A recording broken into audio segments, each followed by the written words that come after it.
Howdy, stranger. Tonight, we're heading back to a place that's been romanticized more than any grandmother's cooking, the American frontier. Those dusty streets and wooden boardwalks where legends were made. But here's the thing about legends. They leave out most of the story. If you were transported back to a frontier town right now, you'd probably be dead within a week. Dysentery doesn't care about your Instagram followers, and that fashionable beard wouldn't save you from heat stroke or the local tuberculosis outbreak.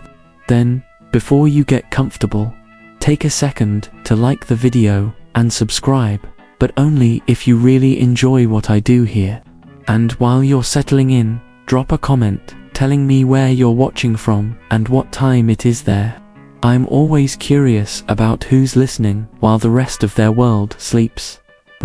Turn off your notifications, slow down your thoughts, and imagine that the only light around comes from a campfire. That's where today's story begins. As you listen with your eyes closed and let the Old West keep you company until sleep arrives, you step off the stagecoach, your boots hitting the dust of a nameless frontier town somewhere in the 1870s. The air smells of wood smoke, manure, and possibility. This isn't the West of dime novels, where every man is either drawing iron or robbing banks. This is the real West, where for every gunslinger, there were 1,000 ordinary folks, just trying to make it to tomorrow. Your first realization is how damn quiet it is. No car engines, no air conditioners humming, no notification pings, just the occasional horse snort, a distant piano from the saloon, and the creak of the windmill at the edge of town. Historians note that this silence was often what newcomers commented on first in their letters home, a silence so profound it felt like pressure on your eardrums. As you walk down the main street, you notice something they never show in the movies: the smell. Not just the obvious horse manure, but the complex bouquet of unwashed bodies, coal, smoke, bacon, grease, and the peculiar scent of dust that's never known asphalt. One little known fact about frontier towns: many had ordinances, specifically about where you could dump your chamber pot contents, though enforcement was, shall we say, spotty at best. Your clothes immediately mark you as an outsider. While we imagine cowboys in their iconic get-ups, most frontier people wore practical, often homemade clothing that was mended until it practically disintegrated. That Instagram-worthy cowboy hat. In reality, it would be misshapen, sweat-stained, and might have started life as something entirely different. Historians still debate whether the iconic cowboy hat evolved from Mexican sombreros or was more influenced by Eastern hat styles. But what's certain is that no one's hat looked like John Wayne's. The buildings lining the street tell the real story of the West. For every saloon, and yes, there were plenty, there's a general store, a blacksmith, perhaps a small church, and dozens of private homes where regular folks are cooking dinner, mending clothes, or teaching their children to read by lamplight.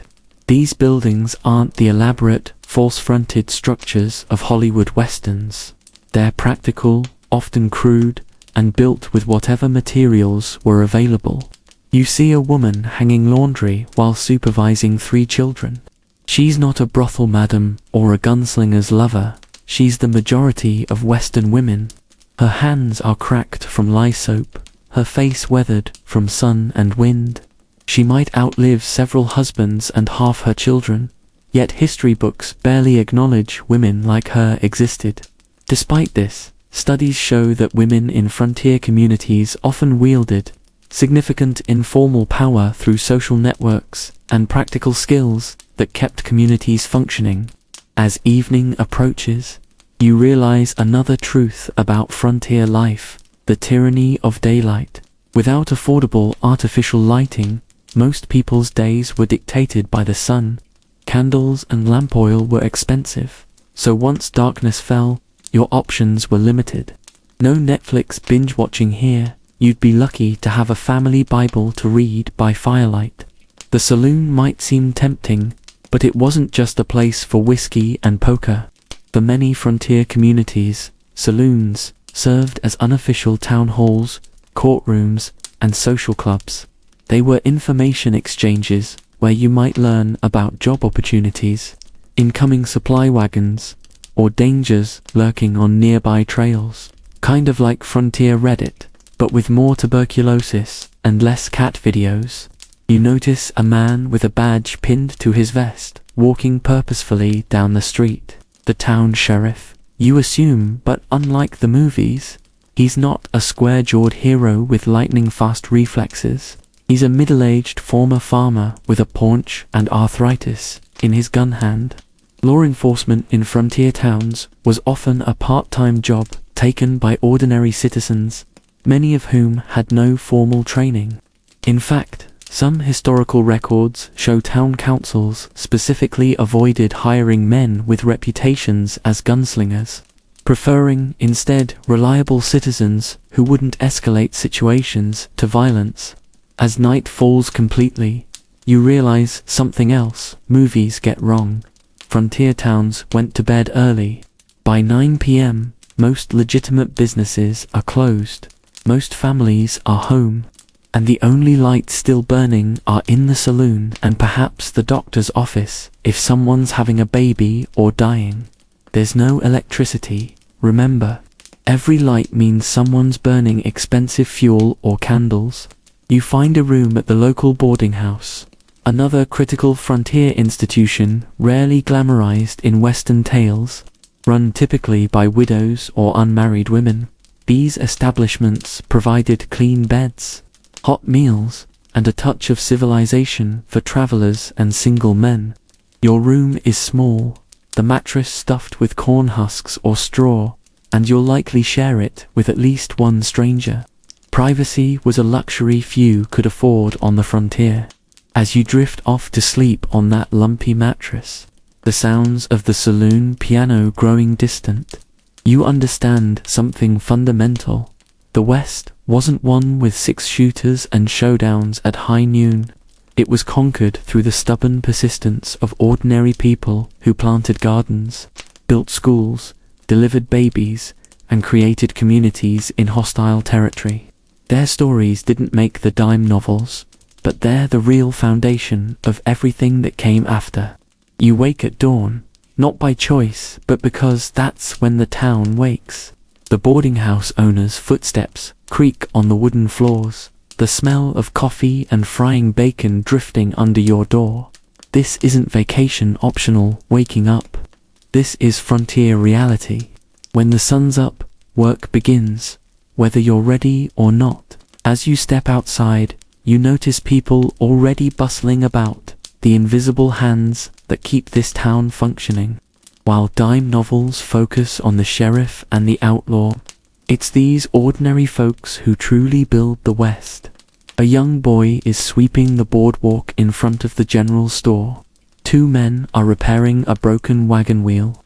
A woman is hauling water from the town well to her home, a daily chore that might involve carrying hundreds of pounds of water every week. You realize immediately why frontier women had forearms that could crush modern gym brothers. You wander past the saloon where last night's revelry has left its mark. Instead of focusing on who won the poker game or which cowboy outdrew the other, consider who cleans up afterward. Historical records show that after the famous gunfight at the OK Corral, it wasn't Wyatt Earp who removed the bodies and scrubbed the blood from the dirt. It was ordinary townspeople. For every legendary gunfight, there were dozens of regular folks who had to deal with the aftermath, bury the dead, repair the damaged property, and somehow keep the community functioning. Morning, stranger, calls a man hauling a barrel off a wagon. He's the drayman, essentially the frontier version of your Amazon delivery guy. Except he's bringing whiskey to the saloon instead of your impulse purchase of compression socks. Draymen were crucial to frontier towns, moving goods from stagecoach stations or train depots to businesses. Without these men and their often overlooked horses, commerce would grind to a halt. No glamour, no legends, just essential work that history largely ignores. Speaking of ignored workers, your attention is drawn to a group of Chinese men working at the edge of town. They're tending a large garden that supplies vegetables to the restaurants and boarding houses. Chinese immigrants made up a significant portion of the workforce in many Western towns, especially after the completion of the Transcontinental Railroad in 1869 left thousands unemployed. Despite facing extreme discrimination and often violence, these workers created essential infrastructure and services. Historians note that in many mining towns, Chinese laundries were the only place to get clothes clean, yet these entrepreneurs rarely appear in our frontier mythology. As you continue your morning walk, you pass the town blacksmith, already at work, sweat pouring down his face despite the early hour. The rhythmic clanging of his hammer on metal provides a soundtrack to frontier life that's been largely forgotten. Blacksmiths weren't just horseshoe makers, they were the town's manufacturers, repairmen, and sometimes even dentists. Those same tools that shaped metal could extract a molar, though without anesthesia. You might prefer the toothache. The local blacksmith often knew more about what was happening in town than the sheriff, as everyone eventually needed his services. Your stomach growls, reminding you that frontier life revolved around meals more rigidly than our snack whenever you want modern existence. You find a small cafe where a harried woman serves you a plate of beans, biscuits, and bacon. This isn't your farm-tateable brunch spot with locally sourced organic ingredients, though ironically, almost everything on your plate is more natural than most modern food. The beans have actual flavor because they haven't been bred for uniform appearance and shipping durability. The bacon comes from a pig that ate scraps and roamed the edge of town, not one raised in a factory on antibiotics. While you eat, you observe the cafe owner navigating her day. She's not just cooking, she's managing credit for regular customers, bartering meals for goods from farmers who have no cash, keeping the peace between miners and cowboys who might share the space, and serving as an informal post office where messages can be left. Frontier restaurants were community hubs and economic centers, not just places to eat. The woman running this establishment likely works 16-hour days, 7 days a week, with no vacation time or retirement plan. Yet she might wield more practical influence over the town's daily life than the mayor. After breakfast, you notice a commotion near the general store. 2 cowboys had too much to drink last night and shot up the store's sign. Nobody died, contrary to Hollywood depictions. Most gunfire in frontier towns was more vandalism than murder. But now someone has to fix it. That someone isn't wearing a star on his chest. It's the weathered carpenter who's carefully measuring a new board to replace the damaged sign. For every notorious outlaw, there were hundreds of skilled tradespeople whose work quite literally built the West. Their names don't appear in history books, but without them, those famous gunfights would have happened in tents instead of towns. The carpenter is assisted by a teenager, obviously an apprentice learning the trade.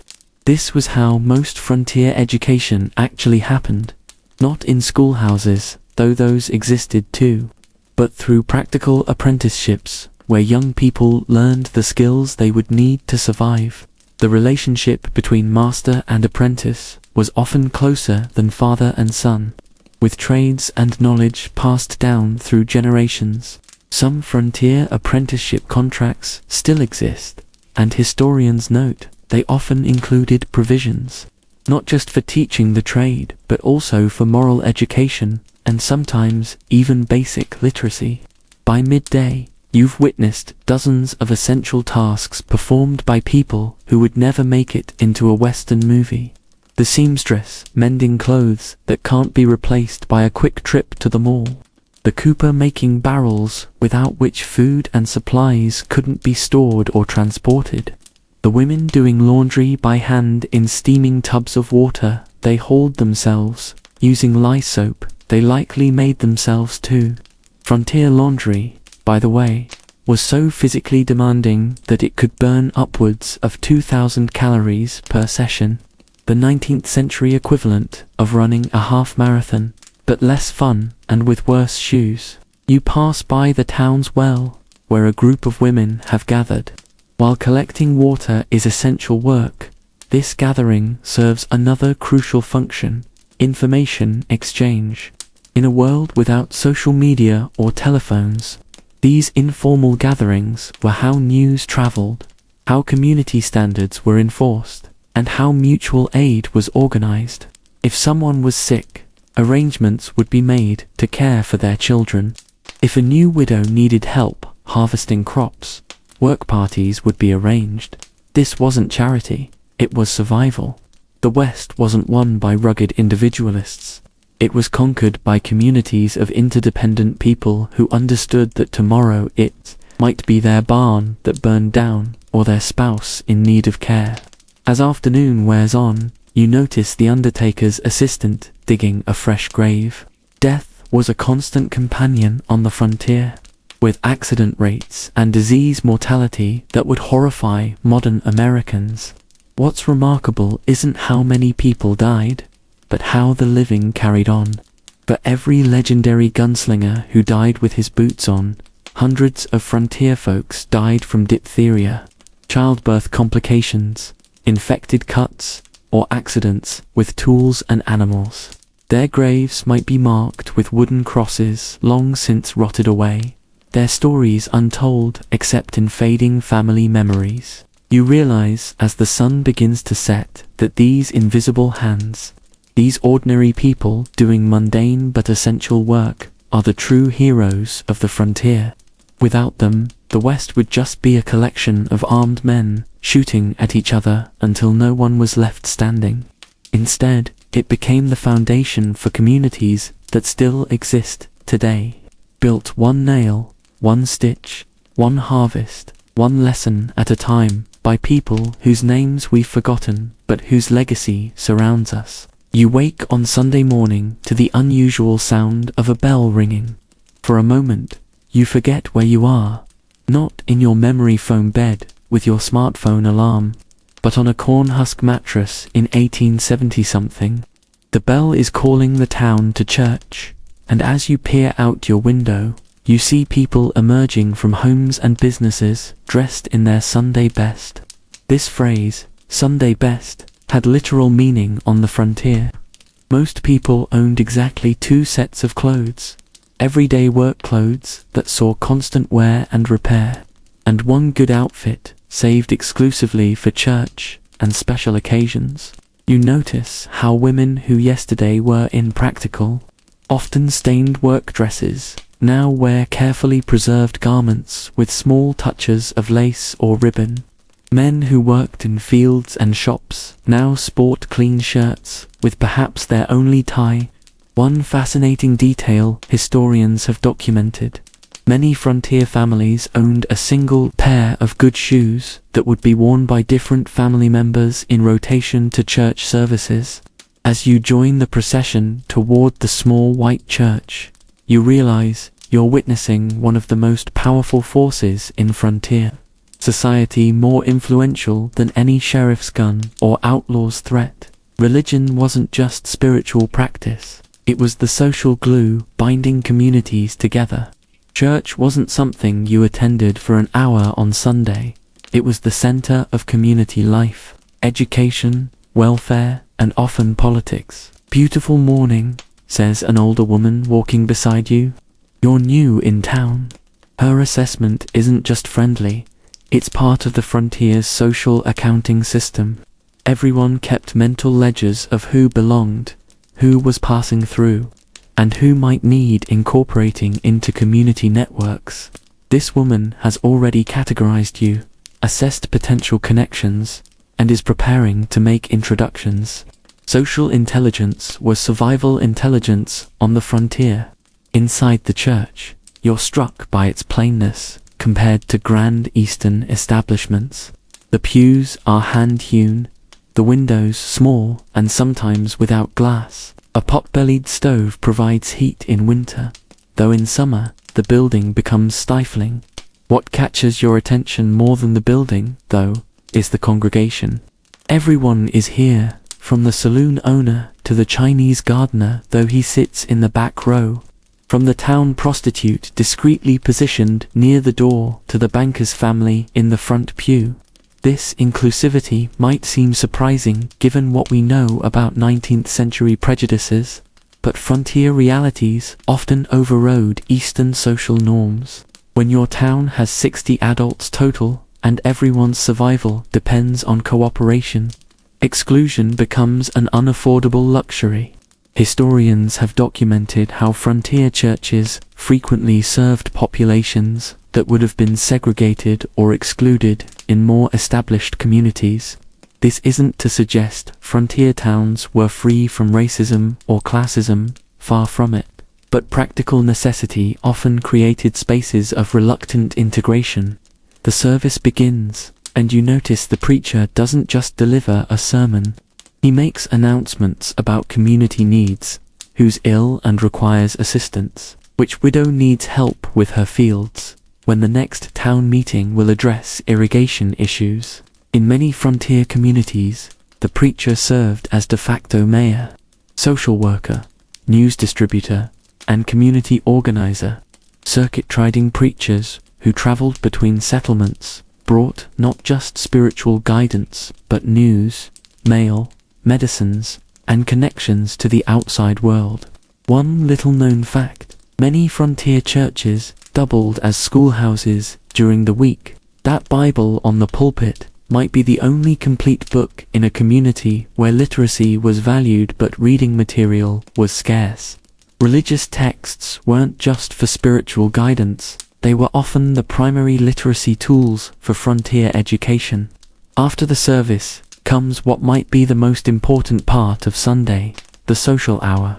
People linger, sharing food from baskets, exchanging news, arranging marriages, sometimes literally, as frontier gender imbalances made matchmaking a community priority. Settling disputes and cementing alliances. You overhear discussions of crop rotations, remedies for children's illnesses, concerns about water rights, and yes, gossip about who was seen leaving the saloon at what hour. Care for some pie? A young woman offers you a slice of apple pie that puts your favorite bakery's version to shame. Food sharing wasn't just hospitality, it was how communities evaluated each other's contributions. The woman whose pies consistently won praise had social capital that might translate into practical support when her husband fell ill or her roof needed repair. Cooking wasn't just domestic labor, it was political currency. As people mingle, you notice how church provides something else crucial to frontier life: courtship opportunities. In communities where unmarried men might outnumber women 6-1, a historically documented ratio in many Western settlements, supervised social gatherings were essential for family formation. Young women under the watchful eyes of parents could meet potential husbands in one of the few socially sanctioned settings. Historians still debate the nature of frontier marriages. Were they primarily economic arrangements, or did isolation allow for more romantic choice? The answer likely varies widely, but what's certain is that many frontier marriages began with an introduction after Sunday service. "We're having a barn raising for the Johnsons next Saturday," announces an elder, and heads nod in acknowledgement. This casual mention represents another cornerstone of frontier survival: collective labor. No single family could build a barn alone, just as no individual could survive without community support. These community work events created the physical infrastructure of the frontier while simultaneously strengthening social bonds. They were also usually followed by celebrations, dances, feasts, and competitions that provided rare leisure in lives dominated by work. You're invited to the community meal spread out on tables under trees near the church. Here, removed from the formal service, you see how Sunday gatherings served another essential function: conflict resolution. Two men who've been feuding over a property line speak quietly with the preacher serving as mediator. A widow discusses her son's behavior with other parents who offer advice and support. Social control in frontier communities rarely involved the sheriff. It was enforced through these complex networks of community opinion and intervention. The Ladies' Aid Society meets Tuesday. You overhear a reminder that formal community organizations extended beyond Sunday. Women's groups in particular performed crucial welfare functions, caring for orphans, supporting new mothers, organizing education, and raising funds for community projects. While excluded from formal political power, frontier women exercised significant authority through these organizations. Historians have traced how many Western schools, hospitals, and libraries began as projects of women's societies formed through church connections. As afternoon approaches, you notice another gathering forming, young people organizing games while older community members watch and socialize. This leisure time was precious in communities where 6-day workweeks of dawn to dusk labor were standard. Sunday games weren't just fun. They were physical training. Many involved competitions of strength or skill that translated to work abilities, social education for younger children, and another opportunity for community members to evaluate each other's character and abilities. Some frontier communities incorporated elements from multiple cultural traditions in these gatherings. In areas with Mexican influence, you might see games like Corrida del Gallo, chicken races. In communities with Germanic roots, singing societies might perform. Native American influences appeared in some frontier celebrations, though usually in appropriated forms rather than through genuine cultural exchange. The frontier was never culturally homogeneous, despite how it's often portrayed. As the day winds down and families head home for Sunday evening, you understand something fundamental about frontier life. These social gatherings weren't luxuries or distractions from real work. They were the essential infrastructure that made survival possible. The community built through these regular gatherings was as necessary as guns for protection, seeds for planting, or tools for building. The frontier wasn't conquered by lone heroes. It was settled by interdependent communities who relied on these regular gatherings to reinforce the social bonds that kept everyone alive. Walking back to your boarding house as the sun sets, you pass the saloon, conspicuously quiet on Sunday in most respectable towns. Even hard-drinking cowboys and miners generally observed the Sabbath, if only because failing to do so could mean social exclusion from the very networks they might need to survive next winter or during the next drought. In the balance of frontier power, community approval often outweighed individual desires, creating social pressure that accomplished what formal law enforcement could not. You realize that what you've witnessed today, this gathering of ordinary people in their best clothes, sharing food and news and labor arrangements, has done more to build the West than any gunfight or gold strike. These Sunday gatherings, repeated in thousands of settlements across the frontier, created the social foundation upon which everything else was built. You're startled awake on Monday morning by an unfamiliar sound, not gunshots or cattle drives, but the rhythmic thump of a printing press. Following the noise, you discover a small building with Frontier Gazette painted in fading letters above the door. Inside, a man in ink-stained shirtsleeves works a hand-operated press, while a younger assistant sorts metal-type pieces. Morning, the printer nods, without looking up. Weekly edition goes out today. You want a copy? That'll be 2 bits. He's not being unfriendly. He's just racing against time. In frontier journalism, the editor was typically also the reporter, printer, distributor, and advertising salesman, one person doing the work of an entire modern news organization, often with equipment that would be considered museum pieces, even by 19th century Eastern standards. You hand over the coin, and receive a 4-page newspaper still damp with ink. What strikes you immediately isn't the headlines about cattle prices or distant political happenings, but the social information packed into these pages. Marriage announcements, birth notices, deaths, property transactions, visitors to town, business openings, and departures. This isn't just news, it's the frontier's social registry, legal record, and collective memory captured in smudgy type. Got here just in time, the printer says, finally pausing to wipe his brow. Stage brings mail today. Might have letters from back east, or newspapers from Chicago. You hadn't considered this aspect of frontier information flow, its excruciating slowness. News from Washington might take weeks to reach this town.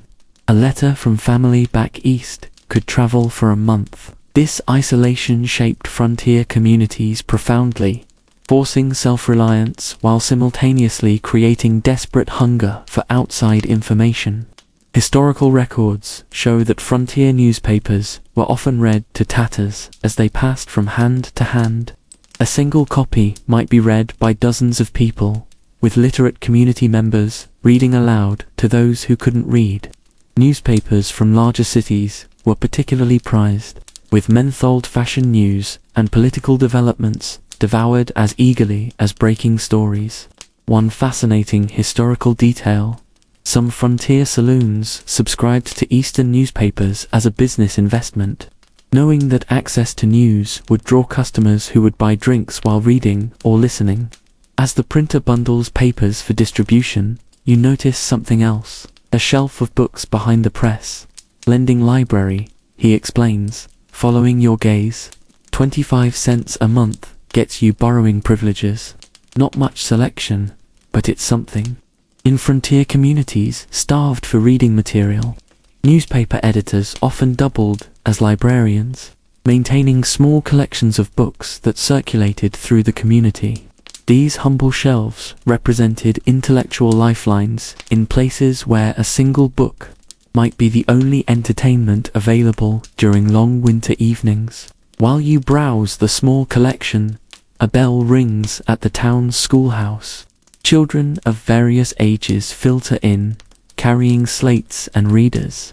The school teacher, usually a young, unmarried woman, might be responsible for educating everyone from 5-year-olds to teenagers in a single room. Contrary to Hollywood depictions of the West as intellectually barren, frontier communities typically established schools as quickly as possible. Education wasn't seen as a luxury, but as essential infrastructure for community survival and advancement. Miss Abernathy's been here 3 years now, longest we've kept a teacher, comments the printer, noticing your interest in the school. Most last a season or two before they marry or move on. Teaching was one of the few respectable professions open to educated women, but the conditions were demanding: low pay, primitive facilities, responsibility for everything from education to building maintenance, and often strict moral codes that prohibited everything from dancing to marriage. Historians note that frontier teachers frequently lived with different families on a rotating basis to reduce costs, a practice called boarding round. Their personal behavior was subject to intense community scrutiny, with contracts often including provisions about church attendance, socializing, and even appropriate dress. Despite these challenges, these women brought literacy, mathematics, science, and history to communities that might otherwise have raised generations without formal education. You wander over to the school during lunch break and peek in the windows. Unlike the log cabin schoolhouses of popular imagination, many frontier schools were simple frame buildings with minimal equipment, often just benches, a teacher's desk, a blackboard, and whatever books the community could afford. Students might share texts, with advanced readers helping younger children. The McGuffey Reader, a popular textbook series, was designed specifically for this mixed-stage classroom model, allowing teachers to manage students at different levels simultaneously. They're doing a spelling bee Friday evening, The printer tells you as you return to his shop. Whole town turns out for it. Educational events were community entertainment on the frontier. This reminds you of another way information circulated, through public performances and lectures. Traveling speakers, lyceum presentations, literary societies, and educational competitions weren't just diversions. They were crucial channels for information exchange in communities isolated from larger cultural currents. The printer interrupts your thoughts as he loads bundles of newspapers onto a horse-drawn wagon. Got to deliver these, then interview the mayor about the new water system. Write up the Masonic Lodge meeting, and set type for a batch of wanted posters the sheriff ordered. This casual mention reveals another truth about frontier information. Its production required physical labor that's nearly unimaginable in our digital age. Every letter in every newspaper was individually placed by hand. A process so labor-intensive that frontier newspapers were typically weekly rather than daily publications. One particularly interesting historical note: frontier newspapers often operated on the barter system as much as cash. Subscriptions might be paid in firewood, produce, or labor. Advertisements could be exchanged for goods or services. This economic flexibility allowed information to circulate even in communities where actual currency was scarce. A reminder that frontier commerce operated on complex systems of credit, barter, and delayed payment rather than simple cash transactions. As afternoon approaches, you notice another information hub, the telegraph office. If the town is lucky enough to have a telegraph connection, this small office serves as the nerve center for urgent communication. Telegrams were expensive, typically charging by the word, which created the famously terse telegraph speak, where messages were condensed to bare essentials. Historians still debate whether this communication style influenced wider American speech patterns, creating the stereotype of the laconic Westerner who uses words as sparingly as ammunition. Morse came through last month with news of the railroad survey, mentions a man waiting for the stage. Changed everyone's plans when we heard it wouldn't come through here after all. This casual comment highlights how information literally shaped the landscape. Towns could boom or die based on news about railroad routes, mining prospects, or government policies. Information wasn't just interesting, it was economically vital, determining where people settled, invested, or abandoned. You follow the growing crowd to the stagecoach stop, where the arriving coach brings not just passengers but mail bags, packages, and newspapers from larger cities. The distribution of this precious cargo isn't handled by uniformed postal employees but by the station master, who sorts letters into cubbyholes in a rough wooden cabinet. Mail delivery wasn't a given on the frontier. Many communities had no formal postal service, relying instead on travelers, merchants, or paid messengers to carry letters from settlement to settlement. Among the crowd, you notice a woman collecting letters for several families. She explains she's the school teacher, and picking up mail for students' families is one of her many unofficial duties. This illustrates how information channels often relied on community networks rather than formal institutions. In places without official systems, informal arrangements emerged. The person heading to the next town would carry letters. The family with a subscription would share their newspaper. The traveler with news would become an impromptu town crier.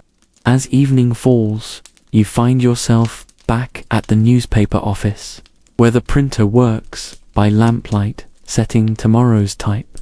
Staying up to finish this obituary, he explains, old Mrs. Peterson deserves a proper write-up after 40 years in this town. This moment encapsulates something essential about frontier information networks. They weren't just practical, they were deeply personal. The printer isn't just recording a death, he's crafting how a community member will be remembered, creating the historical record that might be the only documentation of an ordinary life You realize that these people, the printer with ink-stained hands, the school teacher with her strict rules and battered textbooks, the telegraph operator tapping out expensive messages, word by precious word, were creating something as essential to frontier survival as guns or plows. They were building information networks that connected isolated communities to wider currents of knowledge, news, and cultural development. Without them, the West might have been conquered physically, but would have remained intellectually isolated, unable to fully integrate into the nation's development. The frontier wasn't just tamed by physical labor, it was shaped by these networks of words, printed and spoken, that created shared understanding and community identity. The West was won as much with ink and paper as with guns and gold. You wake with a throbbing tooth that promises to ruin your day. This isn't a modern toothache, where you call your dentist for an emergency appointment and get prescribed antibiotics and pain relievers. This is frontier tooth pain, the kind that makes you understand why people in old photographs rarely smiled. Your options are limited, and none of them involve anesthesia or sterilized instruments. Asking around town, you're directed to Dr. Abernathy's office, a small wooden building with physician and surgeon painted on the window in gold letters that have seen better days. Inside, you find not the specialized dental clinic you're hoping for, but a cluttered room containing medical texts, bottles of mysterious liquids, and instruments that look better suited for carpentry than healthcare. Tooth trouble? The doctor asks, barely looking up from a ledger where he's recording yesterday's patients. He's older than you expected, with spectacles perched on his nose and hands that tell the story of decades of physical work. Extractions, $2. Extra $1 for laudanum afterward, though I don't recommend it unless absolutely necessary. This is medicine on the edge, frontier healthcare that bears little resemblance to what we know today. The doctor before you likely has no formal medical degree. Historians estimate that in 1870, only about 10% of practicing physicians in frontier areas had graduated from medical school. Most learned through apprenticeships or simply declared themselves doctors after reading some medical texts or purchasing a mail-order diploma. There were no licensing requirements, no malpractice insurance, and absolutely no Yelp reviews to warn you about his success rate. Had a man die last week from an infected molar that reached his brain? The doctor mentions casually as he examines your mouth. Best to get it out now. This offhand comment is terrifyingly accurate. Dental infections were a common cause of death before antibiotics. What starts as a toothache could kill you within days if the infection spread to vital areas. Historians studying frontier burial records have found that dental problems ranked among the top causes of preventable deaths. The doctor reaches for a wicked-looking pair of forceps, and you suddenly reconsider how bad your toothache really is.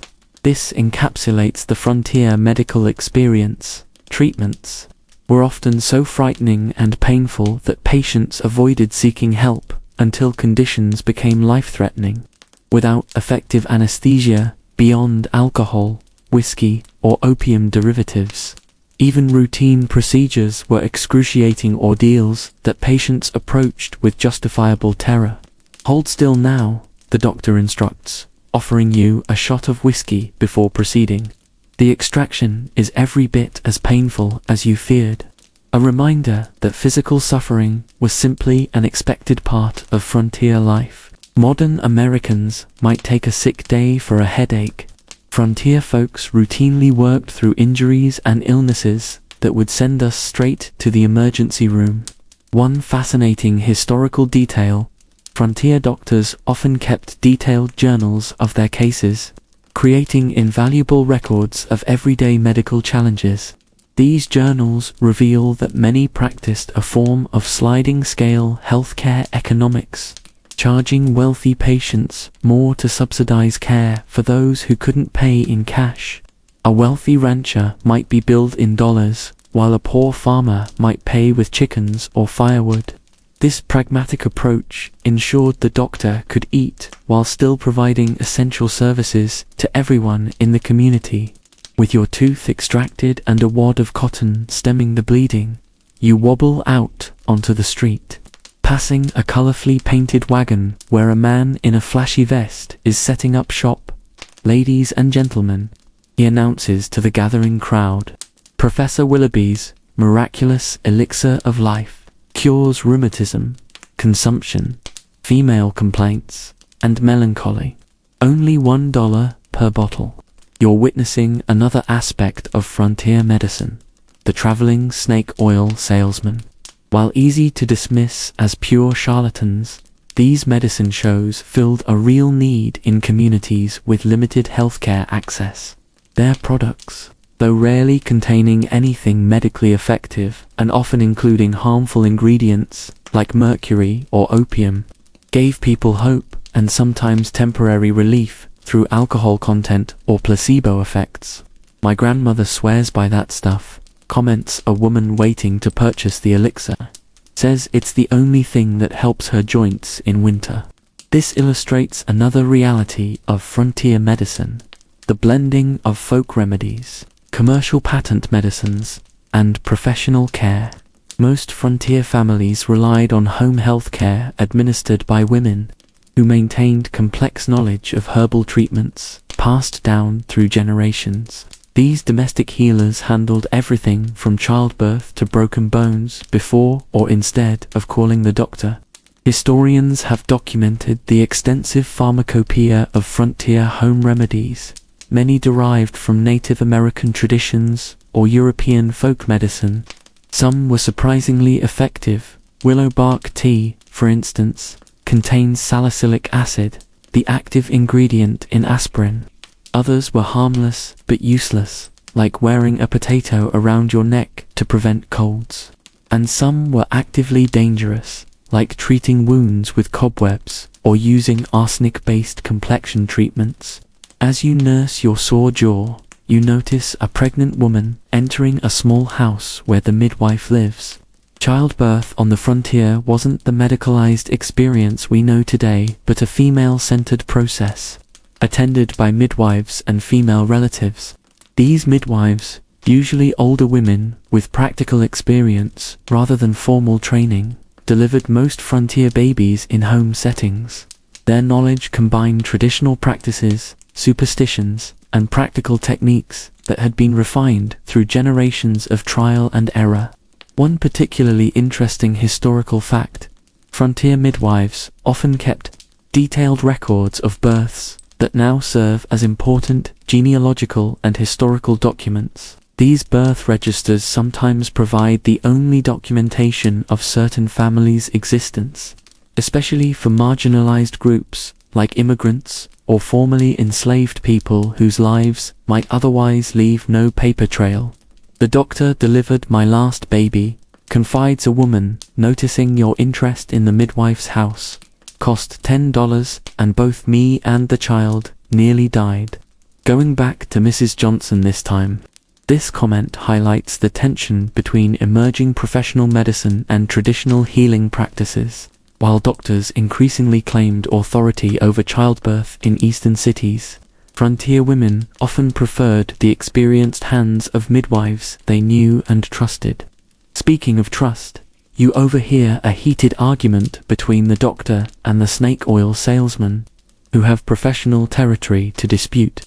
"Your sugar water and alcohol is giving people false hope," the doctor accuses, "and your bleeding and purging is sending them to early graves," retorts the salesman. Both have a point. Frontier medicine occupied a transitional period where older humoral theories, based on balancing bodily humors through interventions like bloodletting, competed with emerging germ theory, with patients caught in the crossfire of changing medical paradigms. Historians still debate which approach actually helped more patients during this era. The doctor's heroic medicine with aggressive interventions like bloodletting, blistering, and purging with mercury compounds often did more harm than good. Meanwhile, The salesman's relatively inert, though alcohol-laden tonics might have at least allowed the body to heal naturally without additional trauma. Neither had much to offer against the period's deadly infectious diseases. By afternoon, you find yourself at the general store, where the shopkeeper doubles as an amateur pharmacist. Behind the counter, he maintains a collection of medicinal compounds that would horrify modern pharmacists. Strychnine used as a stimulant, arsenic compounds, mercury preparations, and various opium derivatives sold without prescription or warning labels. Self-medication was the norm rather than the exception, with frontier residents diagnosing themselves and selecting treatments based on family traditions, advice from neighbors, or advertisements in newspapers and almanacs. Laudanum for the tooth pain. The shopkeeper asks sympathetically. 2 drops in water every 4 hours. More than that will have you seeing things that ain't there. This casual dispensing of what is essentially liquid opium illustrates the frontier's unregulated approach to substances we now consider dangerous narcotics. Opium derivatives were standard treatments for everything from coughs to menstrual cramps, creating addiction issues rarely acknowledged in romantic frontier narratives.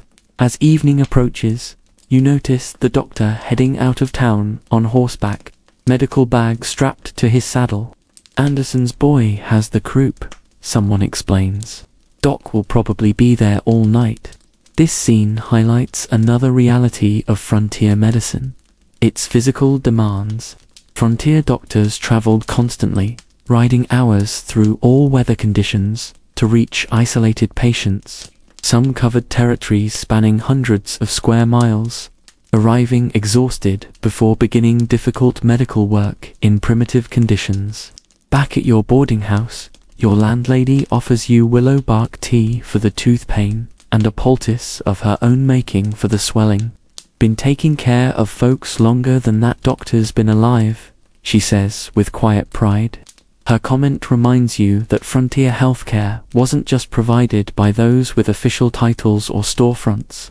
Every community had its informal healers, usually older women, whose knowledge of practical nursing care, herbal remedies, and preventative practices often made the difference between life and death. Settling into bed, tooth throbbing despite the willow bark tea, you reflect on what you've witnessed. Frontier medicine existed in a peculiar space between traditional knowledge and emerging science, between formal practitioners and community healers, between genuine care and outright quackery. It was inadequate by modern standards, yet remarkable in its adaptability to brutal conditions. The people who provided healthcare on the frontier, the overworked doctors, the experienced midwives, the knowledgeable housewives with their herb gardens, and yes, even the colorful snake oil salesmen were creating systems of care with whatever knowledge and resources they had available. They worked without antibiotics, without pain management, without diagnostic tools beyond their senses, yet somehow managed to keep communities functioning despite overwhelming medical challenges. These ordinary healers, not the gunslingers, were the ones truly fighting for survival on the frontier's most dangerous battleground, the daily struggle against disease, injury, and death. You wake up to the distant rumble of wheels and the crack of whips. The stagecoach is arriving, and the whole town seems to stir with anticipation. Throwing on your clothes, you head to the town's stagecoach stop, a dusty clearing where a weathered building serves as both ticket office and waiting area. This isn't just transportation arriving, it's the frontier's lifeline to the wider world. The Wells Fargo stagecoach pulls in with 6 horses steaming from exertion, their flanks dark with sweat despite the early hour. The driver, a leathery man who looks like he was carved from jerky, expertly handles the reins with hands gnarled from years of holding them in all weather. This is no glamorous job from Western films. Stagecoach drivers typically worked 12 to 15-hour days in punishing conditions, responsible not just for transportation but for the mail valuables, and often the only connection isolated communities had with the outside world. Got your shipment of nails? The driver calls to the general store owner, who's already waiting. And those medicines, the doctor ordered. Mailbags full today. Bunch of catalogs came through. In this simple exchange, you're witnessing the complex supply chain that made frontier life possible. Without this regular stagecoach service, the town would effectively cease to exist as a functioning community. Historians note that stagecoach schedules literally structured frontier life. Communities planned everything from mail-order purchases to weddings around when the stage would arrive. A fascinating historical detail. Some frontier newspapers published estimated stagecoach arrival times based on weather and road conditions, an early version of tracking your Amazon package. As passengers disembark, looking dusty and exhausted from their journey, you notice the complex operation unfolding around the stage. It's not just about dropping off people and packages. A team of workers is already unhitching the tired horses and replacing them with fresh animals. The stagecoach stop employs hostlers to care for horses, agents to handle paperwork and tickets, blacksmiths to repair coach damage, and cooks to feed passengers during their brief stop. 15 minutes for refreshment, calls the station agent.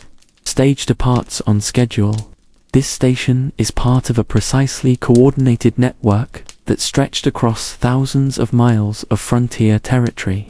Stagecoach companies maintain stations typically spaced 10 to 15 miles apart, the distance horses could manage at speed before needing replacement. Each station required staff, supplies, and fresh horses, creating an entire economy of support services along transportation routes. While passengers rush to use primitive facilities and grab quick meals, you notice barrels and crates being unloaded from the coach's boot. These aren't random supplies. They're specific goods ordered months ago through catalogs or via letters to distant merchants. One historical fact often overlooked: most frontier towns had no warehouses or inventory systems as we understand them today.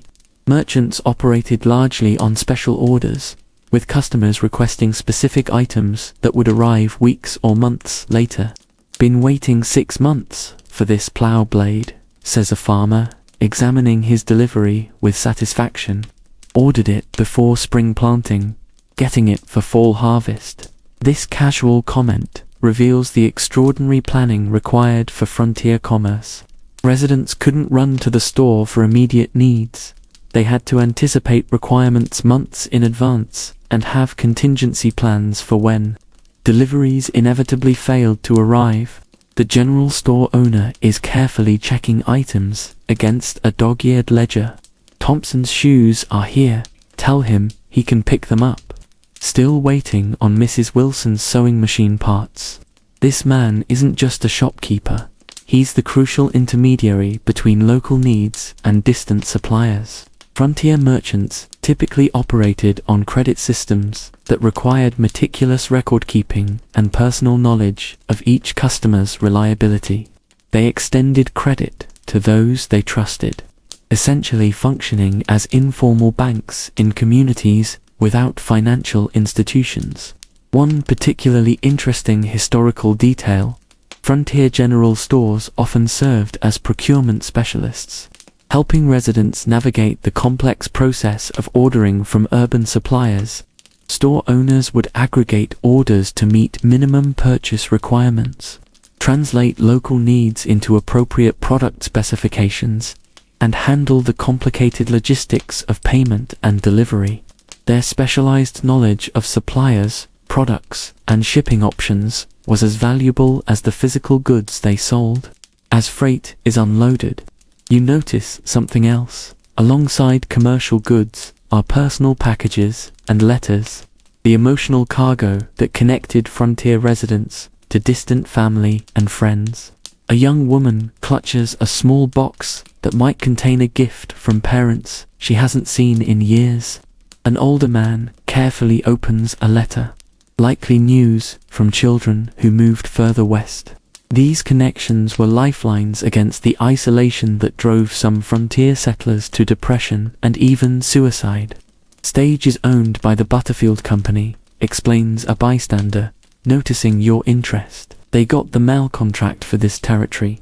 $15,000 a year from the government for delivering mail once a week. This comment highlights another aspect of frontier economics. Government contracts created private infrastructure that served public needs. Mail contracts in particular were coveted prizes that made otherwise unprofitable transportation routes economically viable, effectively subsidizing passenger service and freight delivery to remote communities. The stagecoach prepares for departure with new passengers boarding for the next settlement. You're struck by the diversity of travelers. A salesman with sample cases, a young schoolteacher heading to her first position, a family relocating further west, and a man in a fine suit who might be a lawyer or government official. Stagecoaches were remarkable social mixers, forcing diverse passengers into intimate proximity for journeys that could last days. Historians have documented how these shared journeys created business partnerships, marriages, and political alliances that shaped frontier development. All aboard who's coming aboard, calls the driver, checking his pocket watch. Punctuality wasn't just a virtue on the frontier, it was a survival mechanism. Stages needed to reach their destinations before nightfall when travel became dangerous, and delays could cascade through the entire system, affecting communities hundreds of miles away.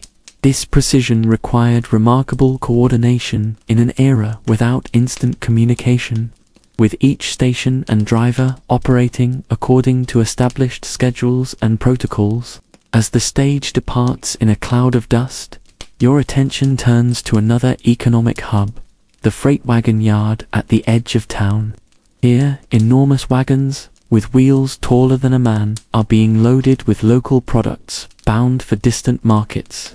Unlike the stagecoach with its focus on passengers, mail, and high-value small goods, these freight wagons handled bulk commodities, the agricultural products, timber, and minerals that formed the frontier's economic foundation.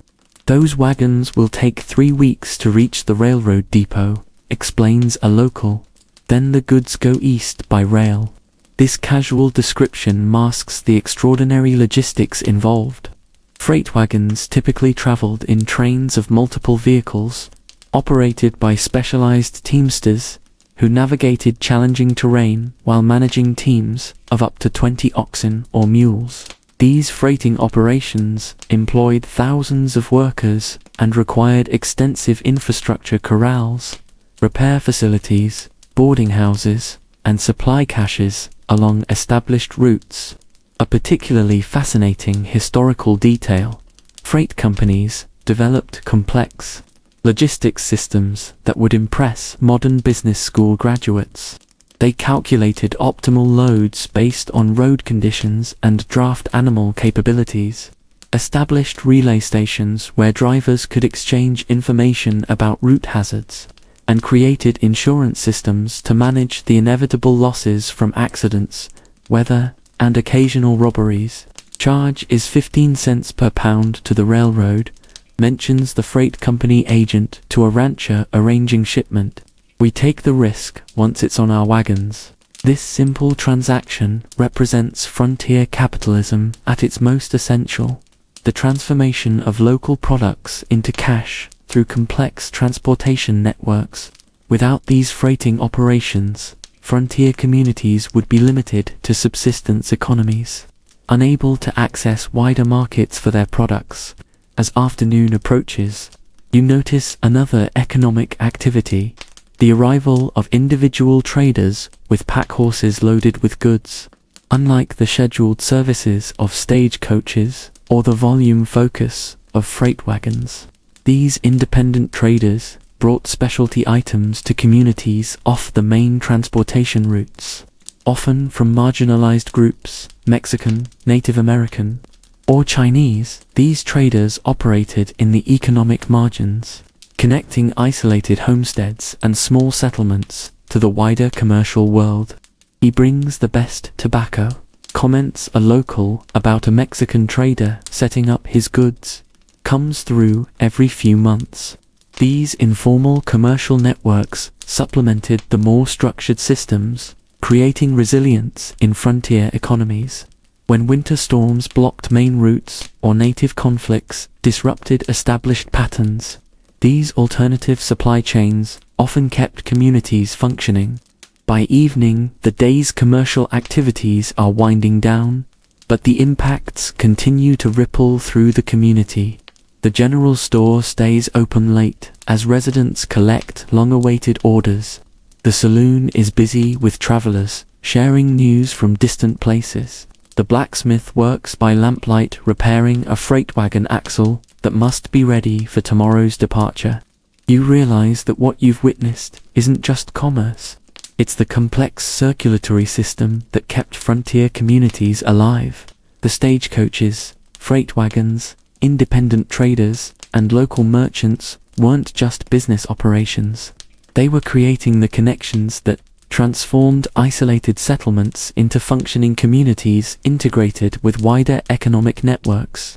These ordinary people, the sunburned stagecoach driver counting the minutes at each stop, the freight wagon teamster calculating load weights, the general store owner maintaining complex credit records, were the ones truly building the West.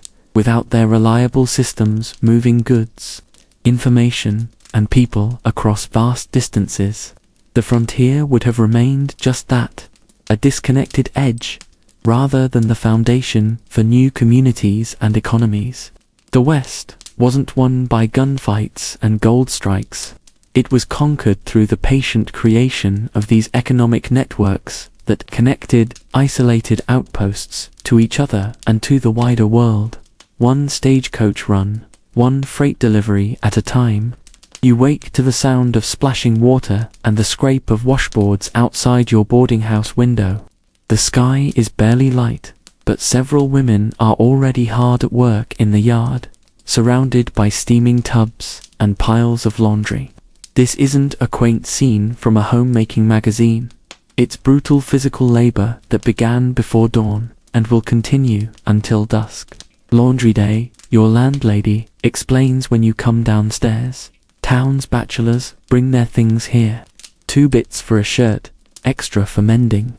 This casual comment reveals an entire economic sector largely invisible in Western narratives, the service industries, run predominantly by women that made frontier life possible for the male-dominated population. Frontier laundry wasn't the quick chore we know today, with machines doing the heavy work. It was an all-day production involving hauling water, maintaining fires to heat it, scrubbing each item on washboards with harsh lye soap, often homemade from rendered animal fat and wood ash, wringing heavy wet fabrics by hand, and hanging everything to dry.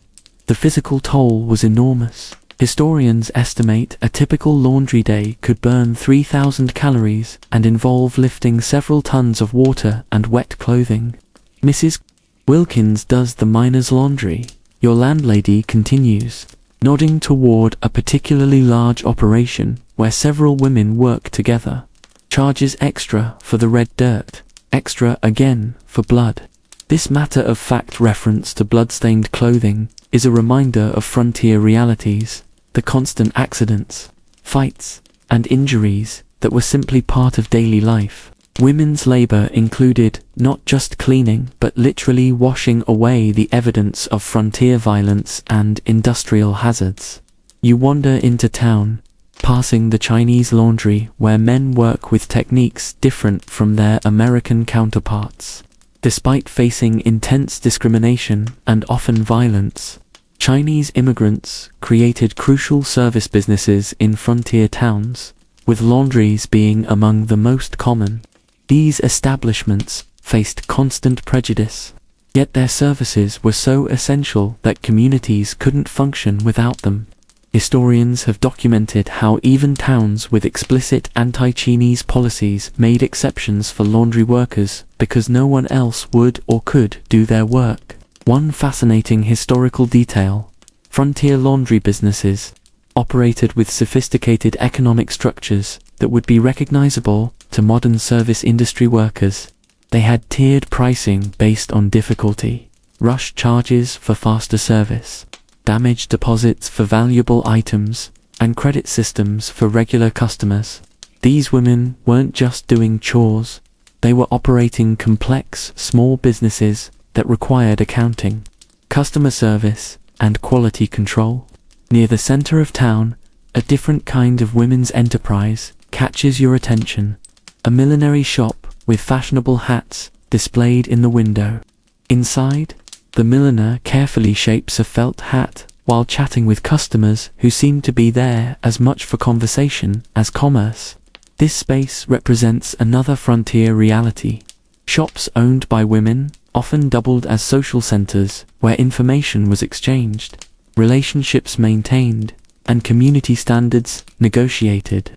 Mrs. Foster knows everything that happens in this town, whispers a woman noticing your interest in the shop. Nothing gets past her. This comment illustrates how women's businesses created informal power structures that operated alongside the more visible, male-dominated politics and economy. A successful milliner or dressmaker might have little formal authority but significant influence through her connections and knowledge of community affairs. By mid-morning, you find yourself at the town's only restaurant, run by a widow who serves simple but hearty food to miners, cowboys, and travelers. The cooking happens in plain view, with enormous cast iron stoves radiating heat that must be nearly unbearable in summer. This isn't gourmet cuisine, it's fuel for workers who need 4,000 to 5,000 calories daily to sustain their physical labor. The restaurant owner moves with efficient precision, cooking while simultaneously managing customers, supplies, and her 2 young children who help with simpler tasks. Been running this place since my husband died in '68, she tells you when you compliment the biscuits. Miners don't care if a woman cooks their food, so long as there's plenty of it. This matter-of-fact statement encapsulates frontier pragmatism. Rigid gender norms often yielded to practical necessity. A widow with children to feed could enter traditionally male economic spaces if she provided essential services. One particularly interesting historical note: frontier restaurants often operated on complex barter systems alongside cash payments. A customer might pay for meals with firewood, produce from a garden, or labor like roof repairs. These arrangements created economic resilience in cash-poor communities, while integrating newcomers into local exchange networks. The widow's restaurant isn't just a business, it's a community institution that converts various resources into nutrition that keeps workers productive. As you finish your meal, you notice a young woman entering with a basket of fresh eggs to trade for credit. That's Sally Peterson, another customer explains. Her husband's up at the mine all week, so she manages on her own. This brief observation highlights another forgotten aspect of frontier life: the married widows, whose husbands worked at distant locations for weeks or months at a time. These women effectively ran homesteads single-handedly, making daily decisions about agriculture, finances, and child-rearing without male input, despite their official legal status as dependents. Historians have documented how these periods of husband's absence created spaces of female autonomy and competence that complicated Victorian gender ideals. Women who successfully managed farms, ranches, and businesses during male absences found it difficult to revert to submissive roles when husbands returned. This tension between practical reality and cultural expectations shaped frontier gender relations in ways rarely captured in Western narratives. By afternoon, you find yourself at the general store, where the owner's wife manages the dry goods section. She measures fabric, recommends patterns, and keeps meticulous records of each transaction in a leather-bound ledger. This division of commercial labor was common on the frontier, with husbands handling hardware, tools, and financial transactions, while wives managed textiles, household goods, and often the account books. Their complementary knowledge created business partnerships that capitalized on gender-specific expertise. Mrs. Johnson will know if that shade of blue will fade in washing, the proprietor tells a customer, deferring to his wife's specialized knowledge. This casual acknowledgement represents the practical recognition of women's expertise that sometimes transcended official limitations on their authority. A woman might legally be unable to own property independently, yet her husband might rely completely on her judgment for business decisions. One particularly revealing historical detail: many frontier store ledgers show different handwriting for different categories of goods. Physical evidence of this gendered division of commercial knowledge. Women's handwriting appears on entries for textiles, household goods, and often the mathematical calculations for accounts, while men's handwriting dominates entries for agricultural equipment, weapons, and building supplies. As evening approaches, you wander past the town's saloon, where a different kind of women's labor is on display. The saloon girls aren't just decorative accessories to frontier nightlife, they're workers in a complex entertainment economy. Their primary job isn't necessarily prostitution, though that occurred too, but encouraging alcohol consumption through flirtation, conversation, and dancing. Each drink purchased for a saloon girl provided her a commission, creating an incentive system that maximized profits for saloon owners.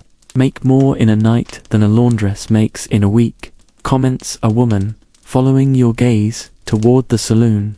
But the work ages you fast, and there's no respectable way out once you start.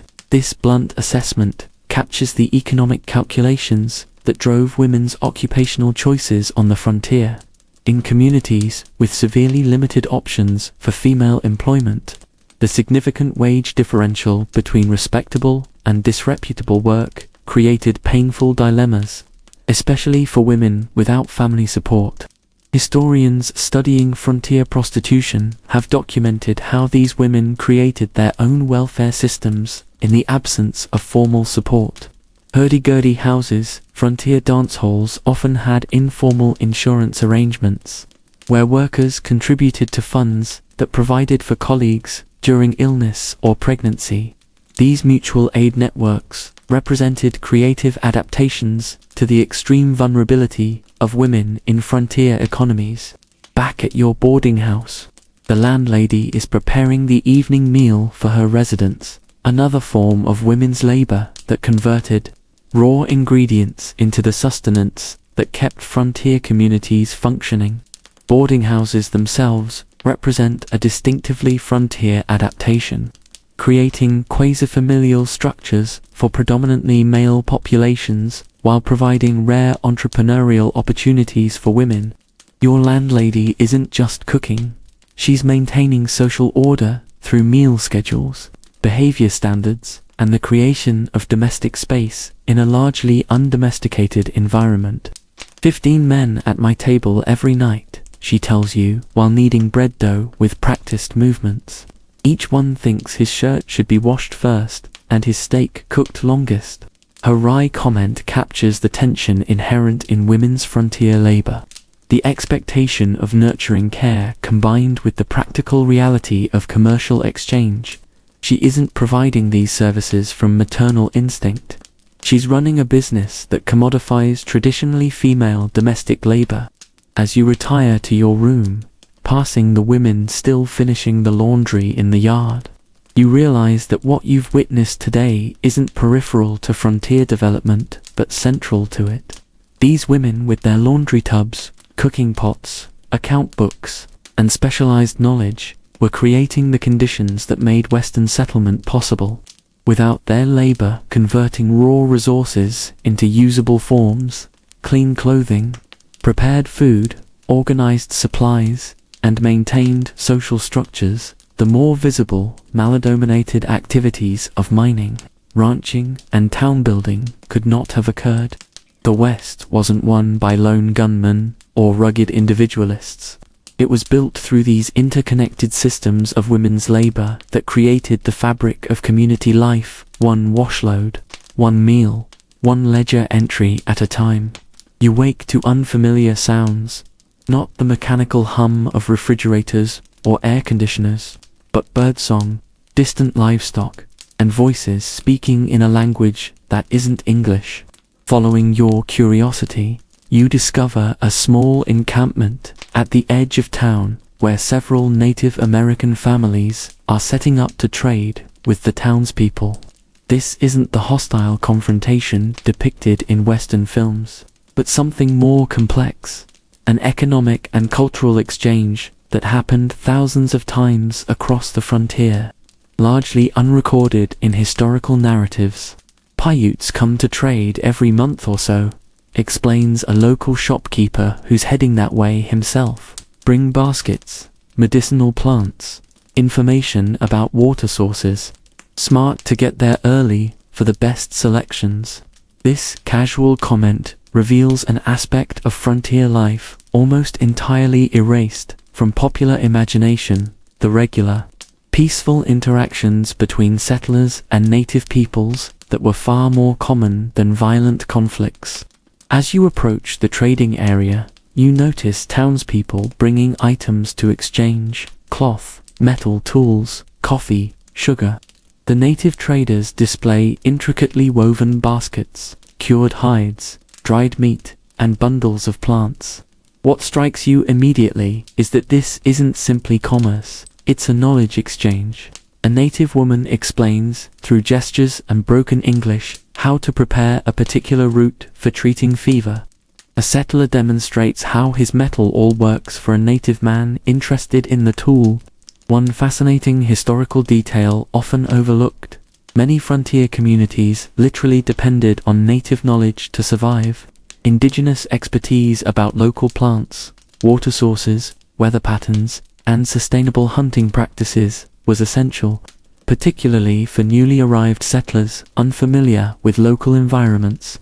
This transfer of knowledge rarely appears in frontier mythologies that emphasize conflict rather than cooperation. Mrs. Wilson swears by their headache remedy, comments a woman purchasing a bundle of dried plants works better than the doctor's powders.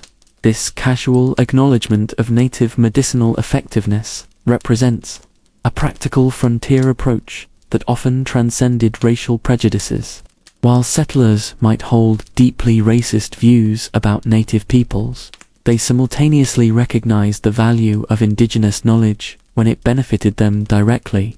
Historians have documented how frontier pharmacopoeias incorporated native remedies, often without acknowledgement, creating hybrid medical practices. You notice something else interesting. The trading interactions aren't just between white settlers and Native Americans. Chinese merchants examine native-made baskets with expert eyes, while Mexican vaqueros barter for cured hides using techniques clearly influenced by Spanish colonial trade patterns. This multicultural exchange represents the frontier reality far better than the black and white, or rather, white and Indian depictions in popular culture. The West was never a simple binary of settlers versus natives, but a complex intercultural space where diverse populations exchanged goods, techniques, and ideas. Learned to find water from the Paiutes, mentions an older settler watching the trading. Saved my homestead during the drought of '62. This matter-of-fact comment reveals how practical survival often required settlers to adopt or adapt native practices, from water-finding techniques to agricultural methods suited to arid environments, from snowshoe designs to food preservation. Frontier life incorporated indigenous technologies while the dominant culture simultaneously denigrated their creators. Historians studying frontier material culture have documented Fascinating hybrids, settler homes constructed using native techniques for insulation, clothing that combined European styles with native adaptations for local conditions, and tools that merged metal components with indigenous designs. These physical objects represent the reality of frontier cultural exchange more accurately than written records that often emphasized difference and conflict rather than cooperation and adaptation. By mid-morning, you find yourself at the town's blacksmith shop, where a discussion is underway about horseshoe designs. The Mexican herrudieras work better on rocky ground, argues a vaquero, referring to the distinctive Spanish-style horseshoes. American shoes are too heavy for long rides. The blacksmith nods thoughtfully, examining the example shown. This exchange illustrates another frontier reality, the practical adoption of better techniques, regardless of their cultural origin. One particularly interesting historical note: frontier occupations often borrowed tools and techniques across cultural lines more readily than they crossed gender boundaries. A white male settler might readily adopt a Mexican saddle design if it proved superior, but would rarely take up weaving, even if native techniques produced better results than available alternatives. Cultural borrowing was extensive, but filtered through existing social hierarchies. As noon approaches, wonderful smells draw you to a small restaurant where a Chinese cook prepares food for a diverse clientele. The menu represents a fascinating frontier fusion, recognizably Chinese techniques applied to locally available ingredients. With adaptations for American tastes, Chinese culinary influence spread far beyond formal Chinatowns, with Chinese cooks working in mining camps, on ranches, and in small-town restaurants throughout the West.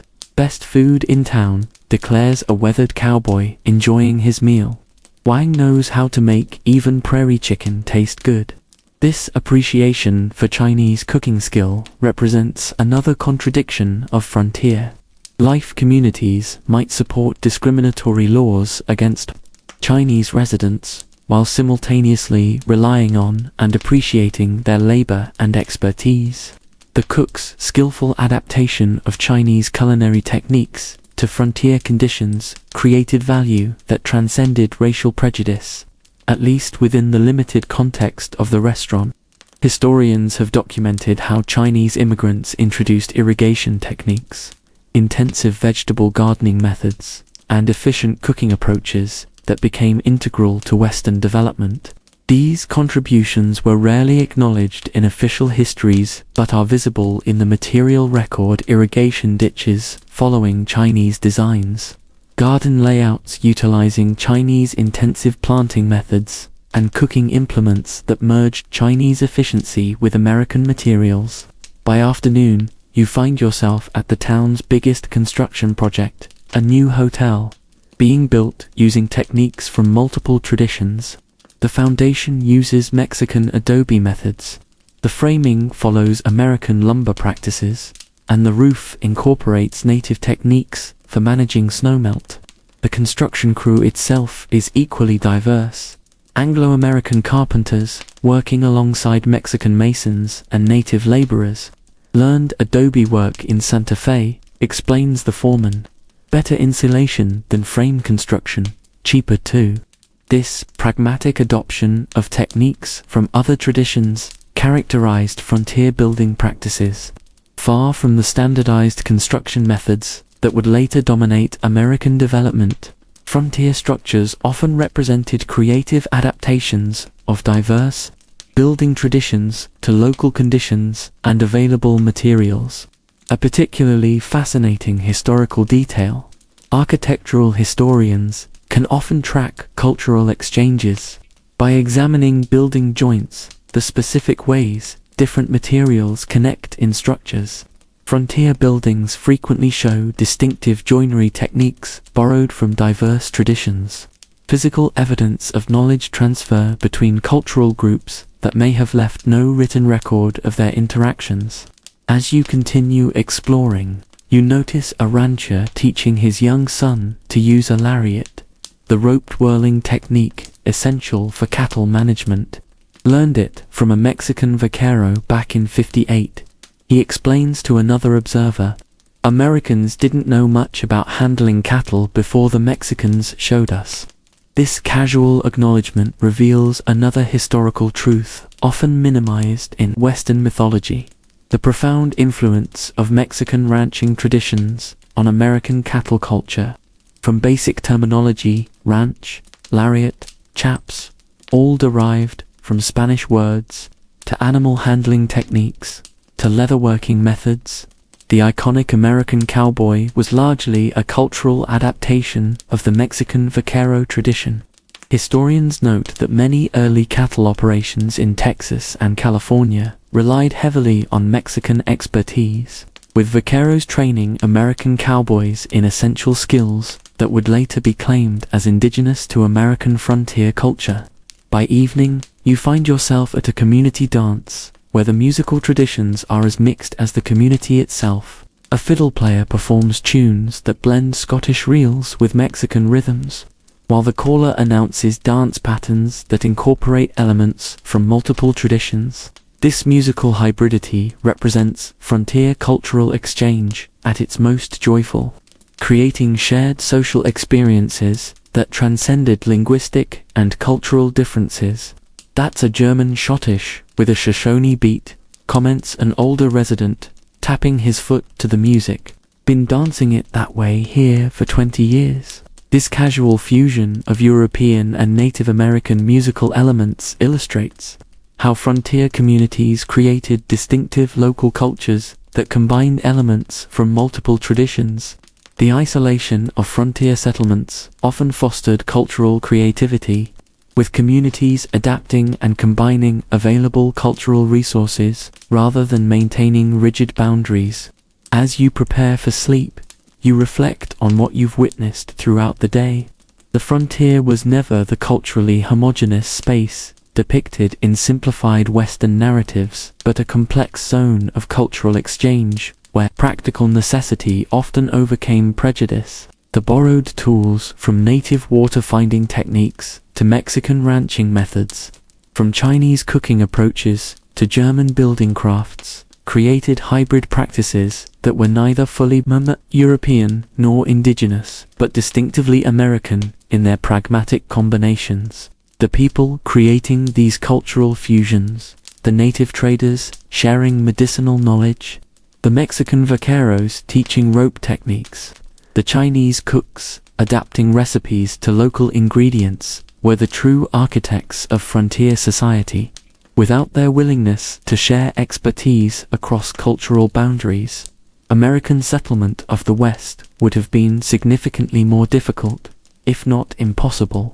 The West wasn't won through cultural isolation or the imposition of a single tradition, but through these countless acts of borrowing, adapting, and combining knowledge from diverse sources to create something new.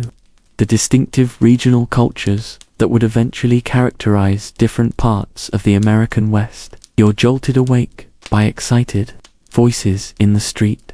Judge is coming. Someone shouts, and the town seems to shift into a higher gear.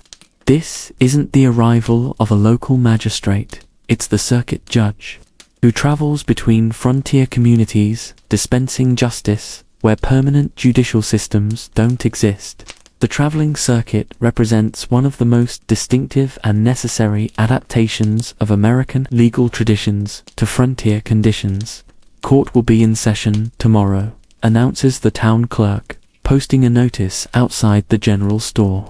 All those with business before the judge should register their cases by sundown.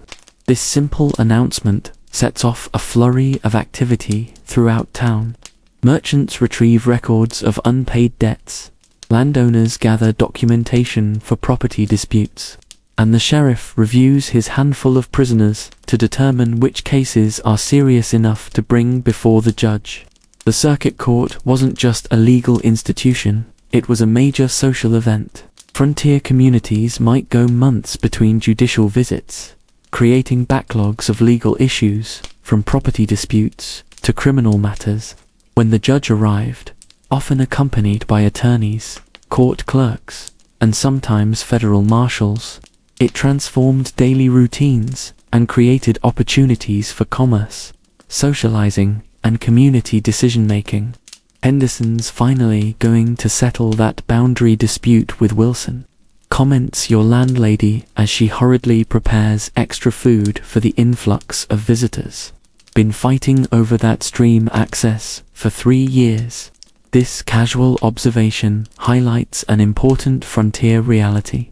The intermittent nature of formal justice created lingering conflicts that communities had to manage through informal means between court sessions. Historians have documented how these intervals between official legal proceedings fostered alternative dispute resolution methods that combined formal law with community standards and practical compromise. By mid-morning, you find yourself at the saloon, which has been temporarily transformed into a courtroom. The transformation is minimal. Some tables rearranged, a slightly elevated platform for the judge's chair, and a few benches brought in for spectators. This improvised court setting illustrates the practical adaptations of formal legal procedures to frontier conditions.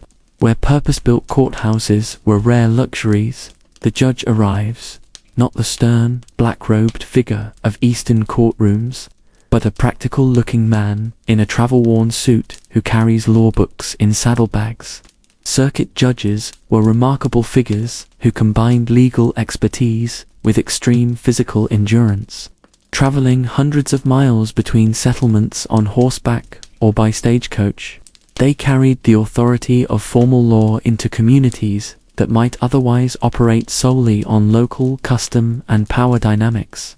One fascinating historical detail: many circuit judges kept detailed journals of their travels that now provide invaluable insights into frontier legal practices.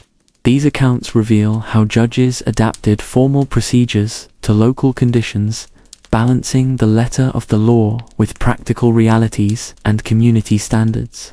A judge might strictly apply federal statutes in murder cases while allowing considerable local interpretation in property disputes that involved regional customs unknown to Eastern legislators. "All rise," announces the makeshift bailiff, actually the town's deputy sheriff, as court comes into session. The proceedings that follow bear only passing resemblance to modern courtrooms or television dramas. Cases move rapidly, with minimal procedural formality. The judge frequently questions witnesses directly, often based on his personal knowledge of similar situations in other communities. Legal precedents are cited from memory or from the few law books the judge carries with him. Case of Johnson versus Blacksmith Shop for unpaid services, reads the clerk from a handwritten docket. What follows isn't an adversarial proceeding with opposing attorneys, but a community discussion moderated by the judge. Both parties explain their positions, neighbors offer relevant observations, and the judge asks practical questions about local pricing standards and customary payment terms. This approach, combining formal legal principles with community knowledge, characterized frontier justice at its best. Historians studying frontier legal records have noted how these proceedings created hybrid systems that incorporated elements of formal law, local custom, and practical necessity. Judgments often reflected community standards as much as legal statutes, with decisions designed to maintain workable relationships in small communities where parties to disputes would continue to interact daily after the judge departed. Judgment for Johnson in the amount of $3.75, payable in cash or equivalent goods at market value within 30 days, declares the judge, recording the decision in his ledger. This flexibility regarding payment, allowing alternatives to cash in currency-poor communities, represents another practical adaptation of formal legal principles to frontier economic realities. As the day progresses, civil cases give way to criminal matters. The sheriff brings in a man accused of stealing horses, one of the most serious frontier crimes because of the essential nature of horses for transportation, agriculture, and survival. The proceedings grow more formal, with the judge carefully explaining the defendant's rights and the potential consequences. Unlike the civil cases, this matter follows stricter procedural rules, reflecting the serious nature of both the crime and the potential punishment. One particularly interesting historical note: frontier criminal justice often operated with surprising procedural rigor despite informal settings. Court records show that circuit judges frequently dismissed cases based on procedural errors or insufficient evidence, despite community pressure for conviction. This commitment to legal standards, even in communities where the judge's visit might be the only contact with formal law, for months, helped establish the legitimacy of American legal institutions in frontier regions. By afternoon, you notice another dimension of the circuit court's function: its role as a recorder of vital community information. Between cases, people approach the judge to file homestead claims, register mining claims, record property transfers, file wills, and document marriages performed in the absence of clergy. These administrative functions, barely visible in Western narratives, were essential for establishing the legal foundation of frontier communities. "Been waiting 3 months to make this mining claim official," comments a dusty prospector waiting his turn. "Can't do much development without clear title."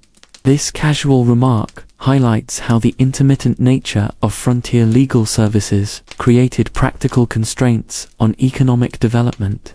Community growth often occurred in spurts, coordinated with judicial visits that could establish legal rights necessary for investment and development.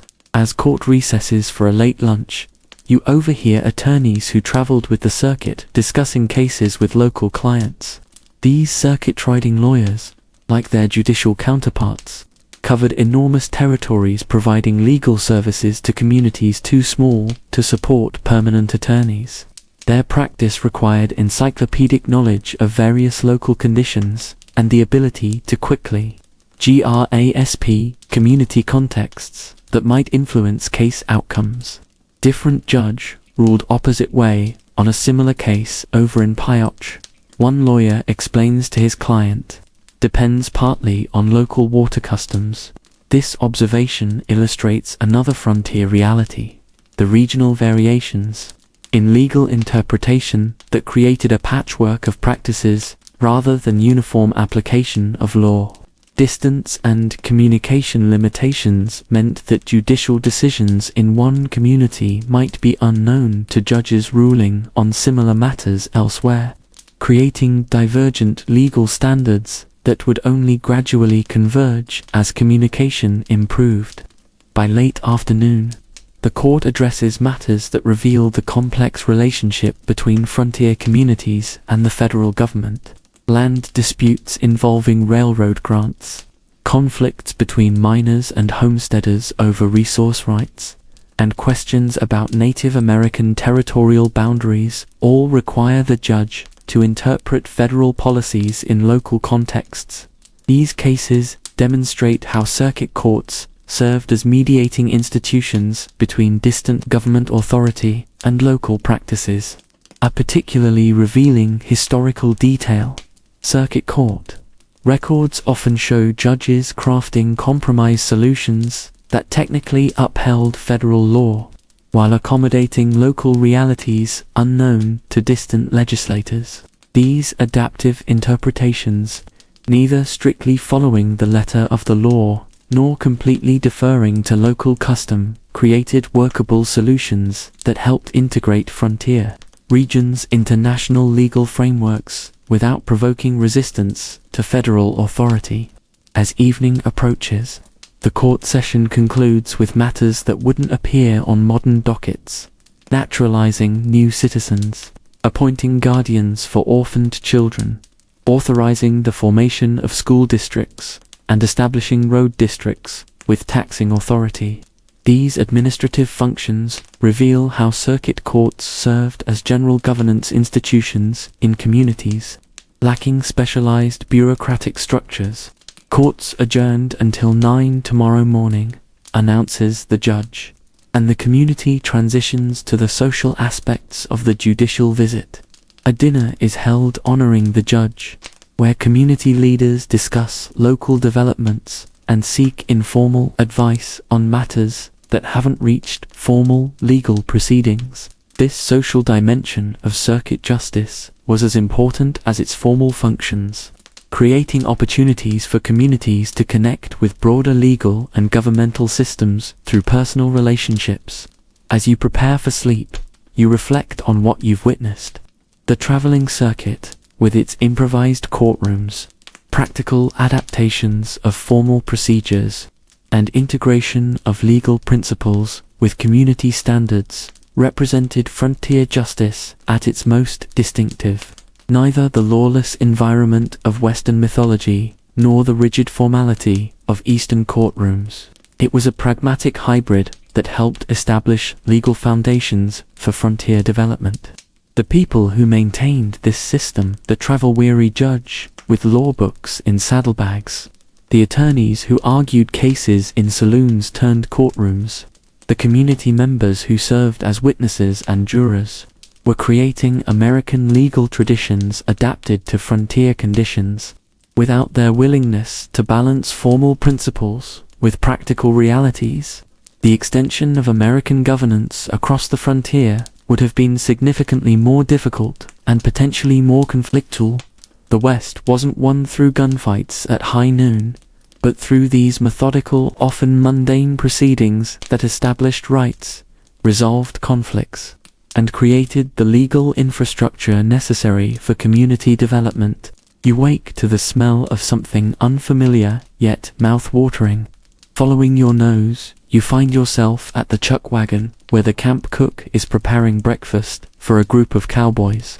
This isn't the gourmet frontier cuisine popularized by modern hipster restaurants with their $25 authentic cowboy beans. It's practical, calorie-dense fuel for men who will burn 5,000 calories before sunset. Sourdough biscuits, salt pork, and beans. The cook announces, not as a menu option but as a statement of fact. There are no alternatives, no special requests, no substitutions for dietary preferences. The cook, or cookie, as the cowboys call him, is part chef, part supply manager, part medical officer, and sometimes even part therapist to the crew. His word around the chuck wagon is law, his authority often exceeding even that of the trail boss when it comes to mealtimes and camp rules. Cookie's been keeping that sourdough starter alive for 7 years, one cowboy tells you with something approaching reverence. Carried it through blizzards, dust storms, and Indian territory. This casual comment reveals something fascinating about frontier food, the living cultures, literally. In the case of sourdough's bacterial ecosystem that traveled with settlers, connecting them to culinary traditions despite isolation from their origins. One fascinating historical detail: sourdough starters were among the most prized possessions of many frontier cooks, passed down through generations or carried thousands of miles during migration. These bacterial cultures represented culinary continuity in a landscape of constant change. Historians have documented how some families maintained the same sourdough cultures for decades, creating breads with distinctive flavors tied to specific bacterial strains that became part of family identity. As the cowboys finish their hearty breakfast and head out to work, you venture into town, where different food traditions are on display. At the general store, barrels of staple ingredients form the backbone of frontier nutrition: flour, beans, coffee, salt, and sugar. These weren't just preferences but survival necessities, chosen for their long shelf life, caloric density, and versatility. The frontier diet was built around these basics, with seasonal or regional ingredients providing variety when available. Got dried apples in yesterday, the shopkeeper tells a customer. First fruit shipment since winter. This brief exchange highlights the seasonality that dominated frontier eating patterns long after eastern cities had begun enjoying year-round access to preserved foods. Fresh fruits and vegetables were luxuries limited by growing seasons and transportation capabilities, making scurvy and other nutritional deficiencies common frontier health problems, particularly during winter months. Historians studying frontier nutrition have documented fascinating adaptations to these limitations. Pit catching, storing root vegetables and fruits in underground chambers. Spring houses using naturally cool water sources for refrigeration, and sophisticated drying techniques helped extend the availability of perishable foods. These preservation methods weren't just cooking techniques, but essential survival strategies that determined winter health outcomes.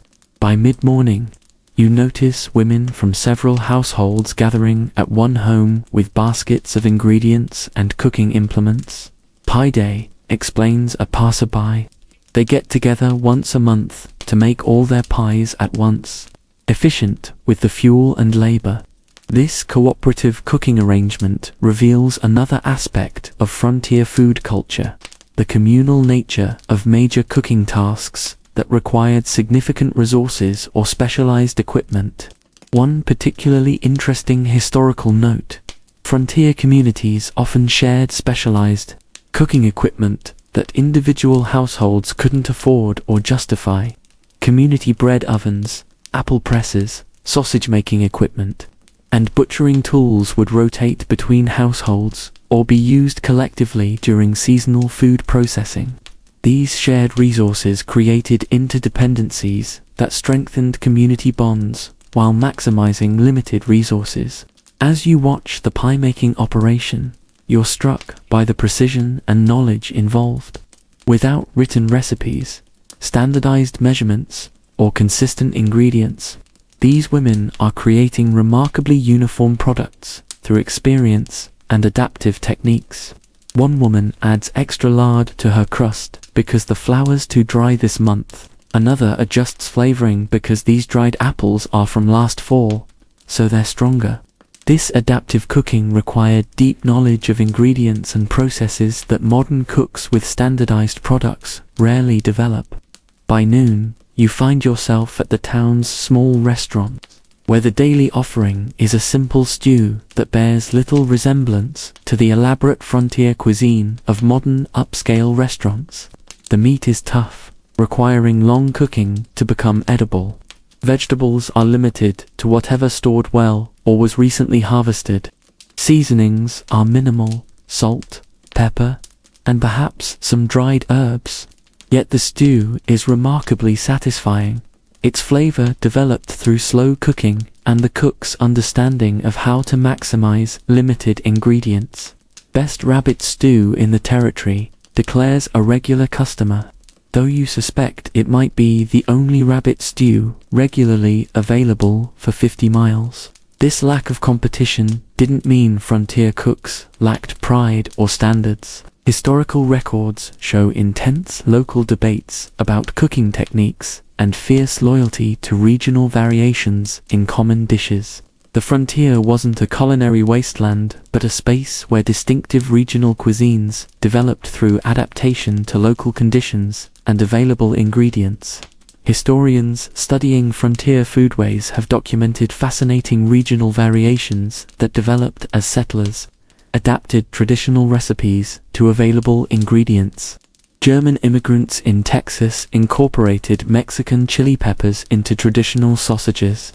Scandinavian settlers in Minnesota adapted bread recipes to locally available grains. Chinese cooks in mining communities created fusion dishes combining traditional techniques with American ingredients. These adaptations weren't just about survival, but about maintaining cultural identity while responding to new environments. By afternoon, you witness another critical frontier food activity, the community hunting party returning with several deer. The butchering that follows isn't the neat, hidden process of modern meat preparation, but a public, Communal activity, where every usable part of the animals is carefully preserved or distributed. Meat is cut for immediate cooking, smoking, drying, or salting. Hides are prepared for tanning. Even bones and organs have specific uses assigned by traditional knowledge and frontier necessity. Henderson family gets more because they provided 2 hunters, explains someone observing the distribution. Williams gets less, but provided the salt for preservation. This systematic allocation reveals the economic structures underlying frontier food production. Hunting wasn't sport, but essential protein acquisition, governed by community standards that ensured fair distribution based on contribution and need. One particularly fascinating historical detail: frontier communities often had explicit or implicit sharing requirements for hunting success. A hunter who killed a large animal was expected to share with neighbors, creating reciprocal obligations that would be repaid when fortunes reversed. These sharing norms weren't just generosity, but practical insurance systems that distributed risk and resources across the community. As evening approaches, you notice preparation for a community celebration, a wedding that will feature the best food the community can produce. Each family contributes signature dishes, creating a feast that represents the collective food knowledge and resources of the entire settlement. This isn't just a meal, but a display of community capacity and interconnection, with each contribution reflecting both individual skill and access to particular ingredients or equipment. Mrs. Johnson's bringing her apple dumplings, someone mentions with anticipation, only makes them for special occasions, since the sugar's so dear. This comment highlights another frontier reality: the careful allocation of precious ingredients like sugar, spices, or chocolate for special occasions rather than everyday use. These luxury ingredients weren't just flavoring, but markers of significance, their use reserved for moments deserving commemoration. Historians studying frontier celebration foods have documented how communities prioritized scarce resources for communal events, creating distinctive special occasion cuisines that marked the community calendar. Wedding cakes, funeral hams, harvest festival pies, and Christmas puddings represented not just traditions, but community investments in shared celebration, often requiring collective resources to produce items no single household could create alone. At the wedding feast, you observe how food serves social and cultural functions beyond nutrition. The seating arrangement at the dinner reflects community hierarchies and relationships. The order of serving acknowledges status and respect. The specific dishes connect the frontier present to cultural traditions from distant origins. This isn't just eating, it's the maintenance of social structure and cultural continuity through shared consumption rituals. A particularly interesting historical note: frontier wedding feasts often featured elaborate cakes. Despite the scarcity of refined sugar and fresh eggs, communities would collectively save these precious ingredients for months to produce celebration cakes that symbolized prosperity and continuity. These weren't just desserts, but community statements about values and aspirations, worth extraordinary effort despite frontier limitations. As the celebration continues into the evening, you reflect on what you've witnessed throughout the day. The frontier plate, from the cowboy's simple beans to the elaborate wedding feast, wasn't just about sustenance, but about creating community, maintaining cultural connections, and adapting traditions to new environments. The people who prepared these meals from the trail cook with his precious sourdough starter, to the women collaborating on pie production, weren't just feeding bodies, but building the shared experiences that bound communities together. The knowledge required wasn't just recipes, but complex systems of preservation, allocation, adaptation, and celebration that converted limited resources into sustainable nutrition and meaningful cultural experiences. Without these food systems, practical, adaptive, and deeply communal, frontier settlement would have been impossible. Regardless of how many guns or gold strikes a community might claim, the West wasn't won through gunfights and glory, but through these daily practices of production, preservation, and sharing that kept communities alive and connected through the universal language of food. You wake to the sound of hammering. Following the noise, you discover a man carefully crafting a wooden marker. The lettering is simple but dignified. Mary Williams, 1843 to 1871, beloved wife and mother. This isn't an unusual activity. Death was a constant companion on the frontier, claiming lives with a frequency and variety that would shock modern sensibilities.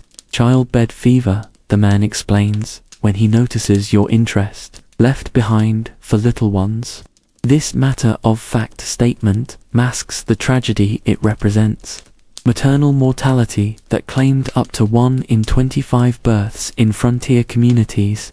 Unlike the dramatized deaths of Western films with their gunfights and arrow wounds, most frontier graves were filled by victims of disease, accident, or the complications of childbirth, ordinary deaths that rarely made even local newspapers. One fascinating historical detail. Studies of frontier cemeteries show that women's gravestones frequently include the phrase "died in childbirth" or references to their maternal role, while men's causes of death are rarely mentioned unless they died in military service or some particularly noteworthy accident.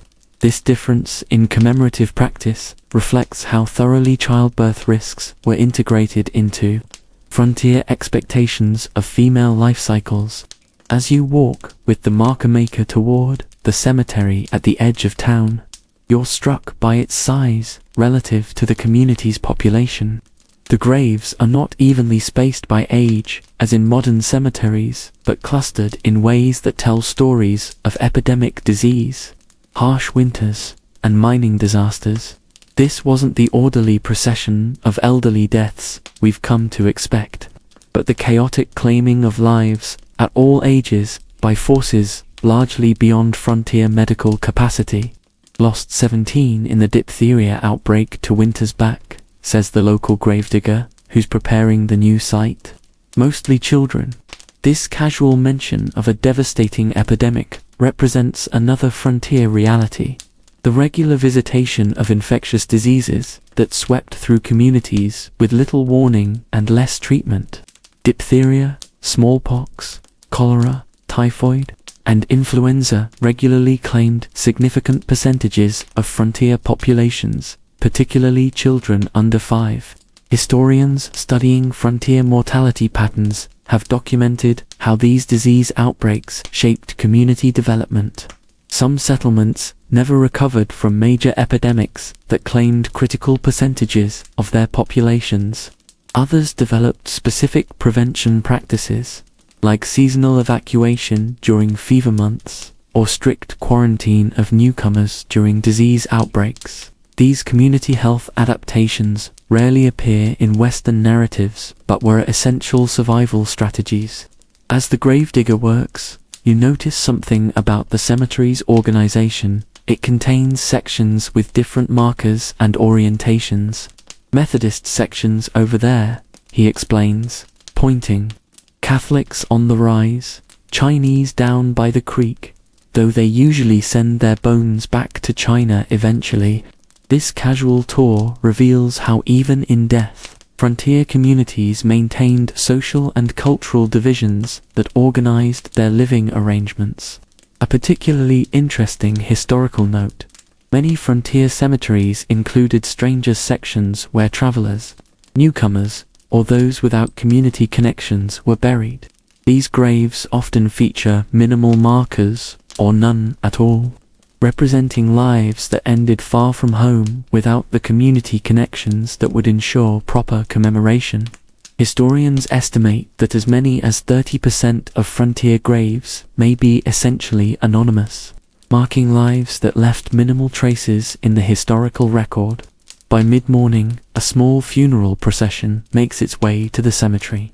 The ceremony is brief but dignified, with the community gathered to support the widower and his children. What strikes you isn't the religious aspect, but the practical support visible in action. Women have already arranged care schedules for the children. Men have organized work parties to maintain the family's homestead.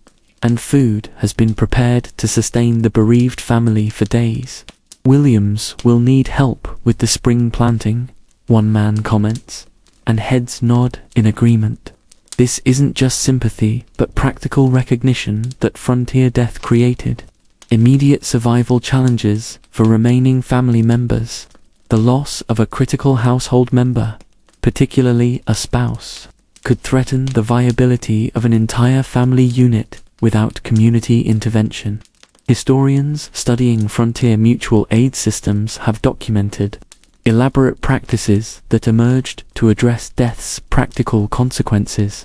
Communities developed standard expectations for labor contribution to bereaved households, systems for redistributing orphaned children among extended family or neighbors, and practices for transferring knowledge and tools to those who inherited unfamiliar responsibilities after a death. As the funeral concludes, you notice small children playing at the cemetery's edge, seemingly unbothered by proximity to death. This represents another frontier reality, the integration of death into everyday experience rather than its sequestration in specialized facilities. Children grew up witnessing deaths, participating in funeral preparations, and understanding mortality as an expected part of community experience rather than a hidden, medicalized event. One particularly revealing historical detail. Frontier children's diaries and letters frequently mention deaths and funerals with the same matter-of-fact tone used to describe school events or chores. This familiarity with mortality wasn't morbid but practical. Frontier children needed to understand death's reality and its practical consequences for family and community functioning. By afternoon, you find yourself at the town's small newspaper office, where the editor is preparing a death notice. Need to get the basic facts right, he explains, but keep it simple. Papers just for pages total. This limited commemoration represents another frontier reality, the minimal documentation of ordinary lives and deaths. Unless someone was particularly prominent or died in unusual circumstances, their passing might merit only a few lines noting basic biographical information. Historians studying frontier death records have noted significant disparities in documentation. While prominent community members might receive detailed obituaries, ordinary workers, women, racial minorities, and children often received minimal mention or none at all. This pattern of documentation has created enduring gaps in our understanding of frontier demographics and mortality patterns, with certain populations essentially invisible in the official record. As evening approaches, you witness another aspect of frontier death, the disposal of personal belongings. The deceased woman's clothing is being distributed to neighbors who can use it, while her few personal items are carefully divided among family members. This wasn't just practical recycling but a community process of redistributing limited resources, while preserving memory through significant objects. Her mother would want Ellen to have the brooch, decides an older woman sorting the items, and the blue dress can be remade for Sarah once she's grown a bit more. These decisions weren't just about objects, but about maintaining connections between the dead and the living through material transfers that carried memory and meaning across generations. A particularly fascinating historical detail, frontier inheritance. Practices often operated through informal community consensus, rather than written wills, especially for women's possessions. Community members with knowledge of the deceased's relationships and intentions would help determine appropriate distribution of personal items, creating memory continuity that formal legal processes might miss.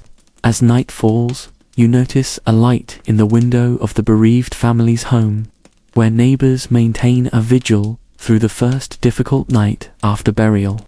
This practice, ensuring the newly bereaved aren't left alone in their grief, represents the frontier understanding that death's emotional impact required community support as much as its practical consequences required material assistance. "First week's the hardest," explains a woman who has volunteered for the vigil. "After that, work helps carry them through." This pragmatic approach to grief, acknowledging its reality while expecting eventual return to necessary labor, characterized frontier attitudes toward emotional recovery. Prolonged mourning was a luxury few could afford when survival required constant work, yet communities created space for initial grief within the constraints of frontier necessity. Historians studying frontier mourning practices have documented fascinating regional and cultural variations. Some communities maintained elaborate mourning rituals derived from European traditions, with prescribed clothing and behavior for specified periods. Others developed simplified practices adapted to frontier limitations, while still marking respect for the dead and recognition of survivors. Changed status. As you prepare for sleep, you reflect on what you've witnessed throughout the day. The unmarked graves, from the newly dug to the weathered and forgotten, represent lives that built the frontier but often left minimal traces in historical narratives. The people who maintained these commemoration systems, the marker maker with his careful lettering, the gravedigger with his knowledge of community sections, the neighbors arranging practical support, were creating meaning and continuity in the face of death's constant presence. The West wasn't won by those who died dramatically in conflicts celebrated in dime novels, but by those who persisted through the regular losses of loved ones to disease, accident, and childbirth. The resilience required wasn't just physical endurance, but emotional capacity to absorb constant loss, while continuing the work of community building.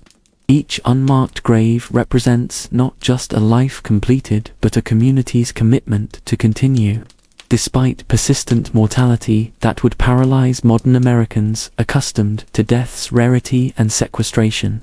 The frontier was conquered not by cheating death, but by facing it directly, integrating its reality into community function, and creating systems of practical and emotional support that allowed life to continue despite its constant presence.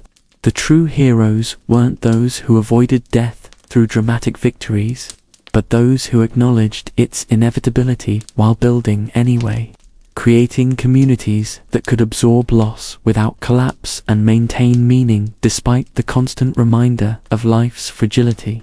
You wake to an unfamiliar sound, gentle, rhythmic, almost hypnotic.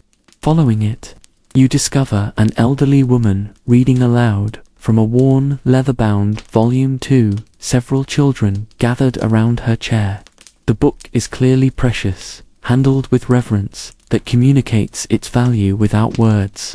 In a community of practical people focused on survival, this quiet moment of shared literature represents something essential but often overlooked in frontier narratives: the hunger for intellectual and cultural connection that persisted despite harsh conditions.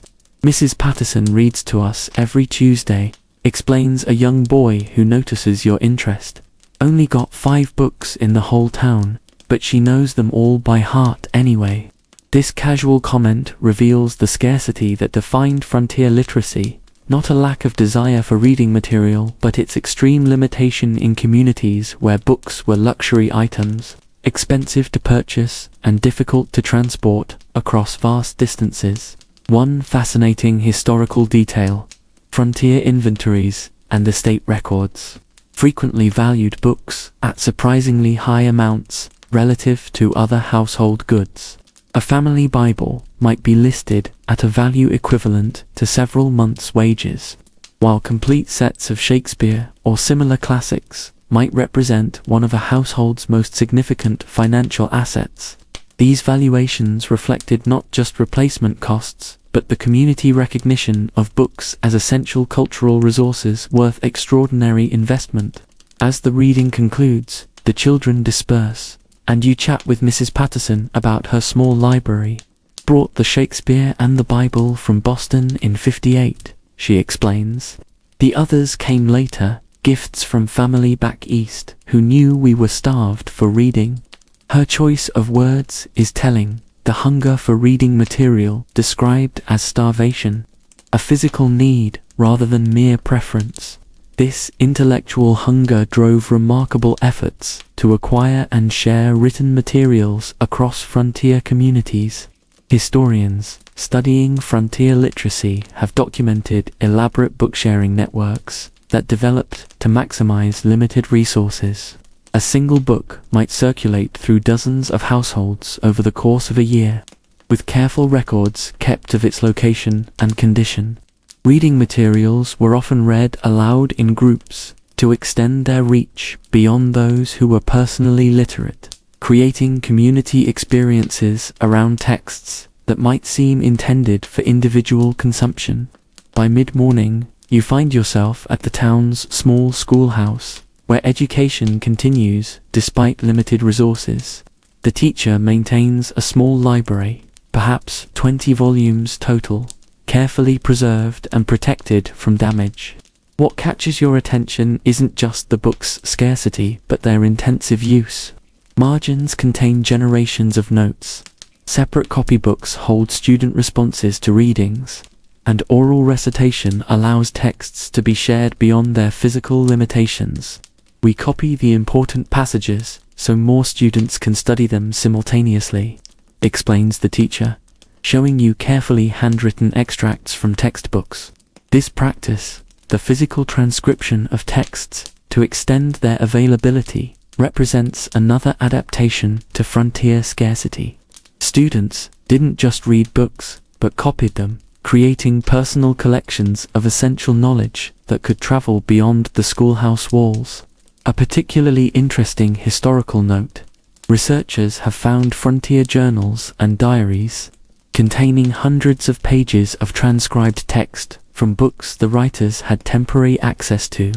These handwritten copies preserved poetry, prose, historical accounts, and practical knowledge that owners deemed valuable enough to justify days of painstaking copying work.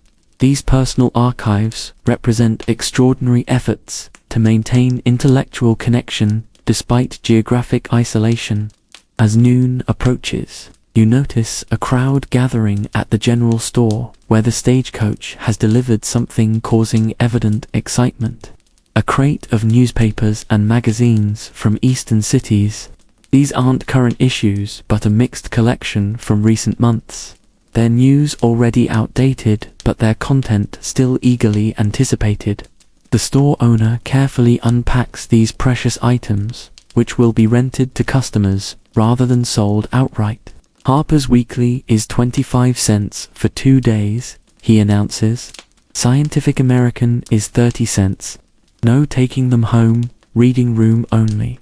This rental system represents another frontier adaptation to reading material scarcity. Commercial reading rooms allowed printed materials to serve dozens or even hundreds of readers, making subscription costs viable for small communities that could never support multiple individual subscriptions. Historians studying frontier reading practices have documented how these commercial reading arrangements created distinctive social spaces and reading patterns. Unlike private reading, which permits unlimited time with a text, these shared resources required efficient reading strategies, skimming for key information, memorizing important passages, or taking strategic notes during limited access periods.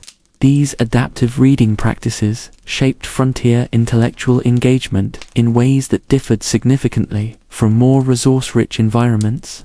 By afternoon, you witness another dimension of frontier literary life, the community literary society gathering in the church. Members take turns presenting readings, recitations, and original compositions before engaging in structured discussion of designated topics. This isn't just entertainment, but deliberate cultural maintenance, an attempt to preserve intellectual traditions and standards, despite geographic isolation from established cultural centers. Tonight's debate topic: resolved that Western expansion represents moral progress for the nation, announces the society president. The formality of the proceedings seems almost comical in this rough-hewn setting. Yet the seriousness with which participants approach the discussion reveals its importance to community intellectual life. These weren't just diversions, but essential spaces for developing and maintaining identity as thinking people, despite the physical demands of frontier existence. One particularly fascinating historical detail: frontier literary societies often maintained meticulous minutes documenting presentations, debates, and discussions. These records reveal communities actively engaging with the major intellectual currents of their era, despite their physical distance from cultural centers. From Darwinian evolution to women's suffrage, from industrial labor conditions to theories of education, frontier literary societies tackled complex topics with seriousness and intellectual ambition that contradicts stereotypes of frontier anti-intellectualism. As the literary society concludes, you notice members exchanging books from personal collections, another strategy for maximizing limited resources. "You'll enjoy Dickens' latest," says one woman, carefully wrapping the volume before handing it over. "Just mind the binding, it's starting to crack near page 217. This careful tracking of each book's condition highlights their value as community resources rather than merely personal possessions. Historians studying frontier book ownership have documented fascinating patterns of annotation that resulted from these sharing practices. Books frequently contain marginal notes from multiple readers engaged in asynchronous conversation about the text. These collaborative reading records create unique documents of community interpretation, with readers responding not just to original texts but to previous readers' comments in ongoing intellectual dialogue. By evening, you find yourself at the home of the town's doctor, who proudly shows you his professional library, perhaps 50 volumes on medicine, science, and related fields.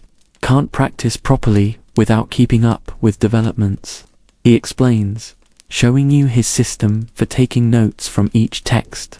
This professional collection represents another dimension of frontier literacy, the specialized knowledge required for community functions, concentrated in carefully maintained personal libraries. A particularly interesting historical note: frontier professional libraries often served broader community purposes beyond their owners' specific needs. A doctor's medical texts might provide general scientific information for the local school. A lawyer's legal volumes might help community members draft basic contracts or agreements. These specialized collections became de facto reference libraries for communities without public institutions, their owners serving as both information resources and interpreters of complex texts.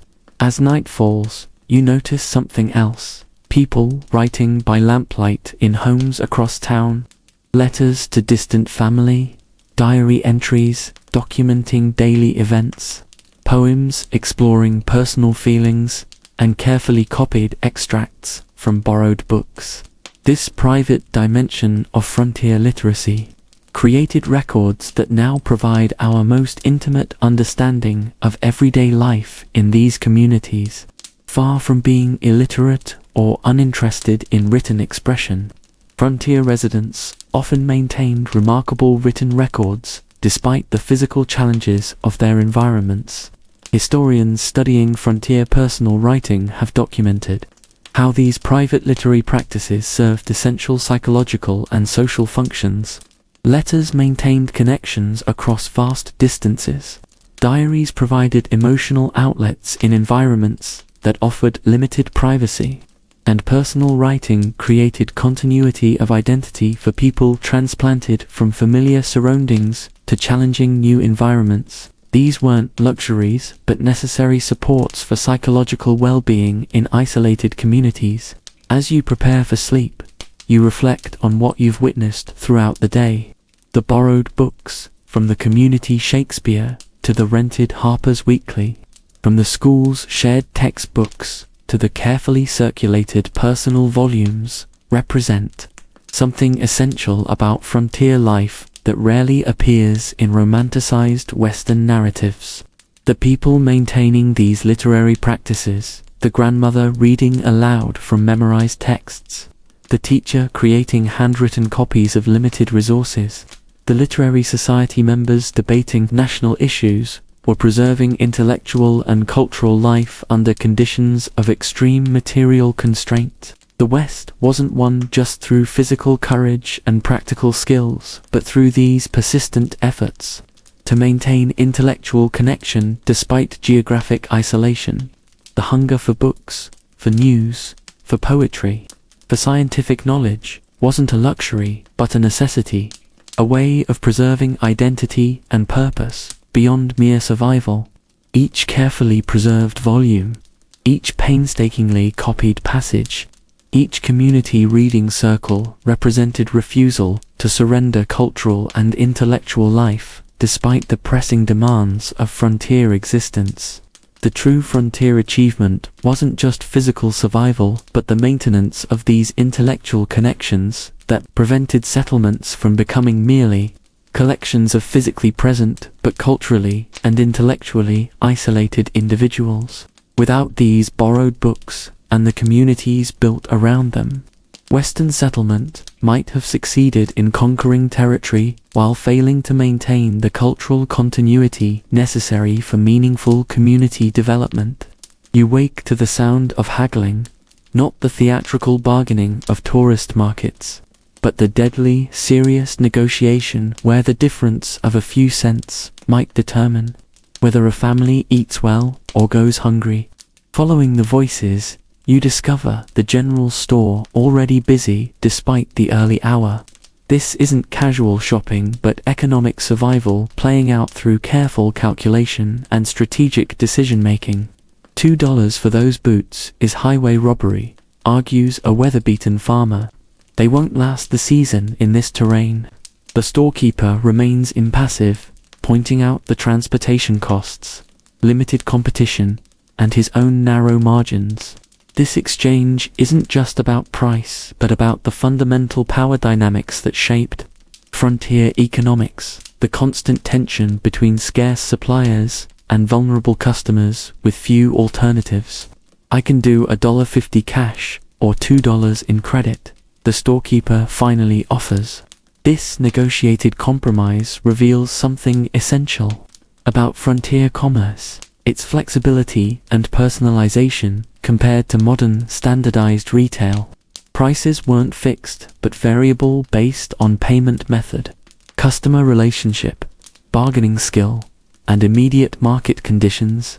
Every transaction represented a unique contract rather than a standardized exchange.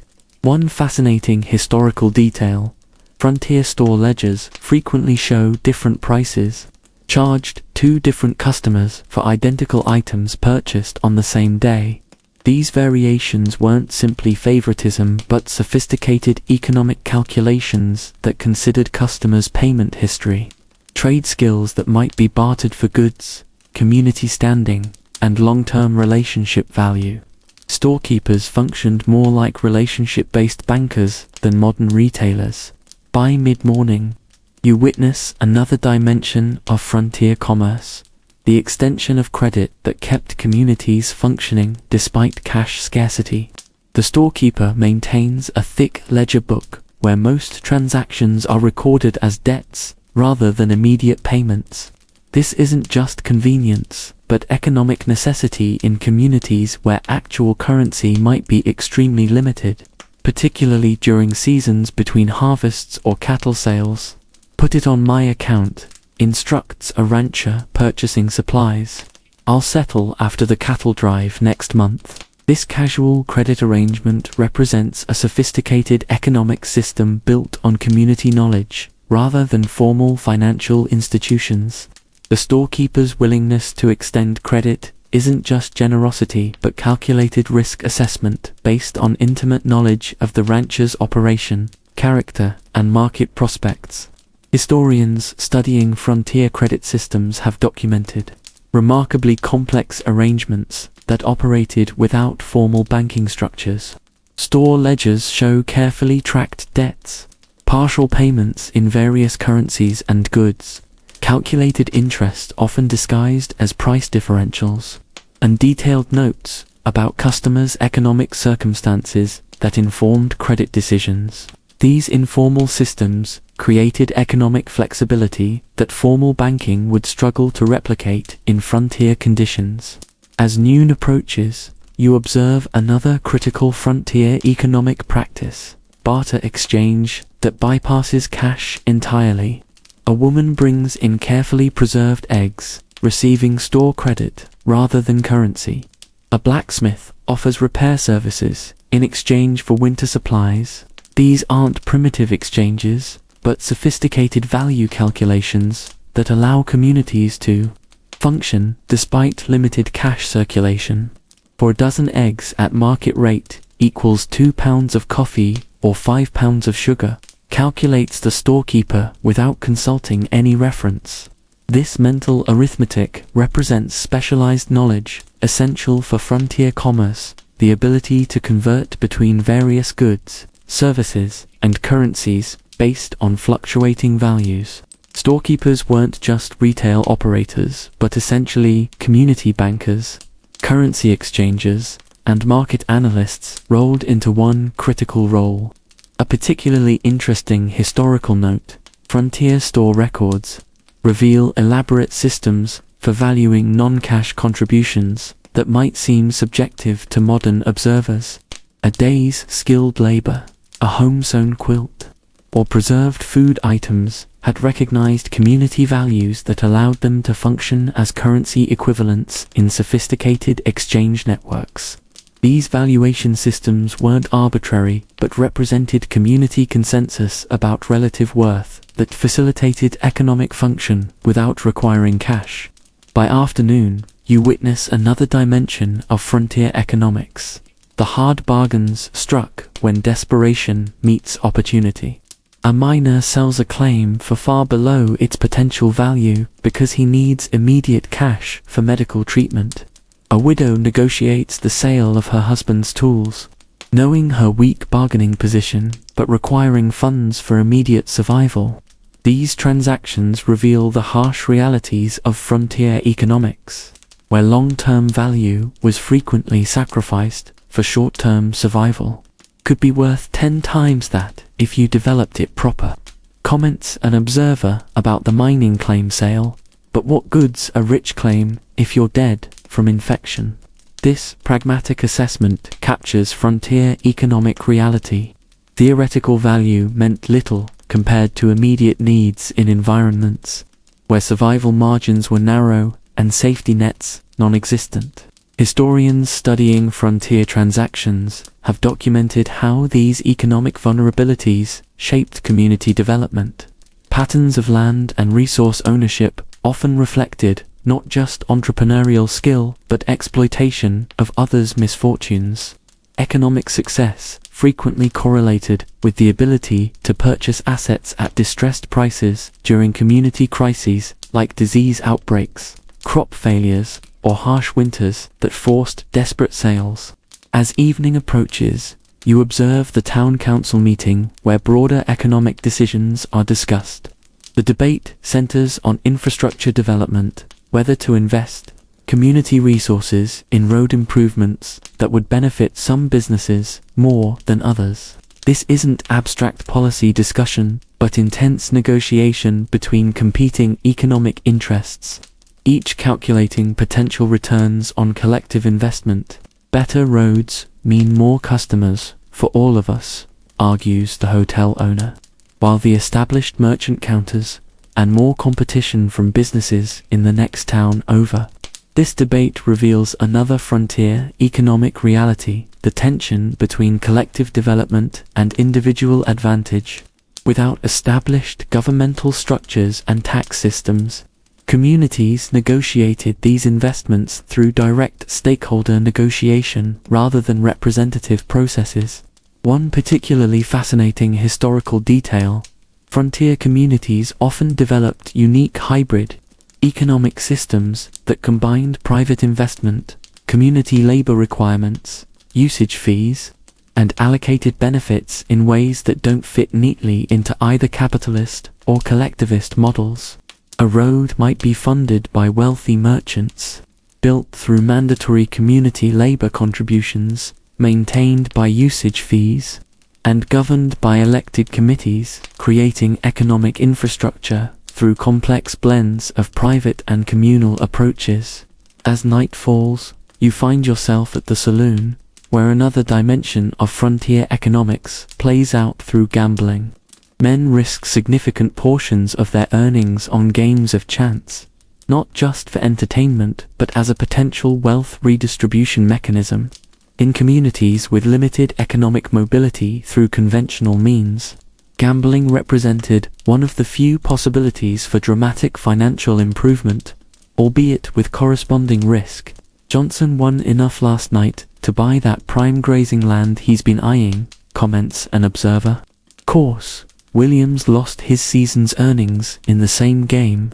This casual observation highlights gambling's economic significance beyond mere recreation. In communities where conventional investment opportunities were limited, gambling functioned as a crude capital allocation system, consolidating small holdings into amounts sufficient for significant investments.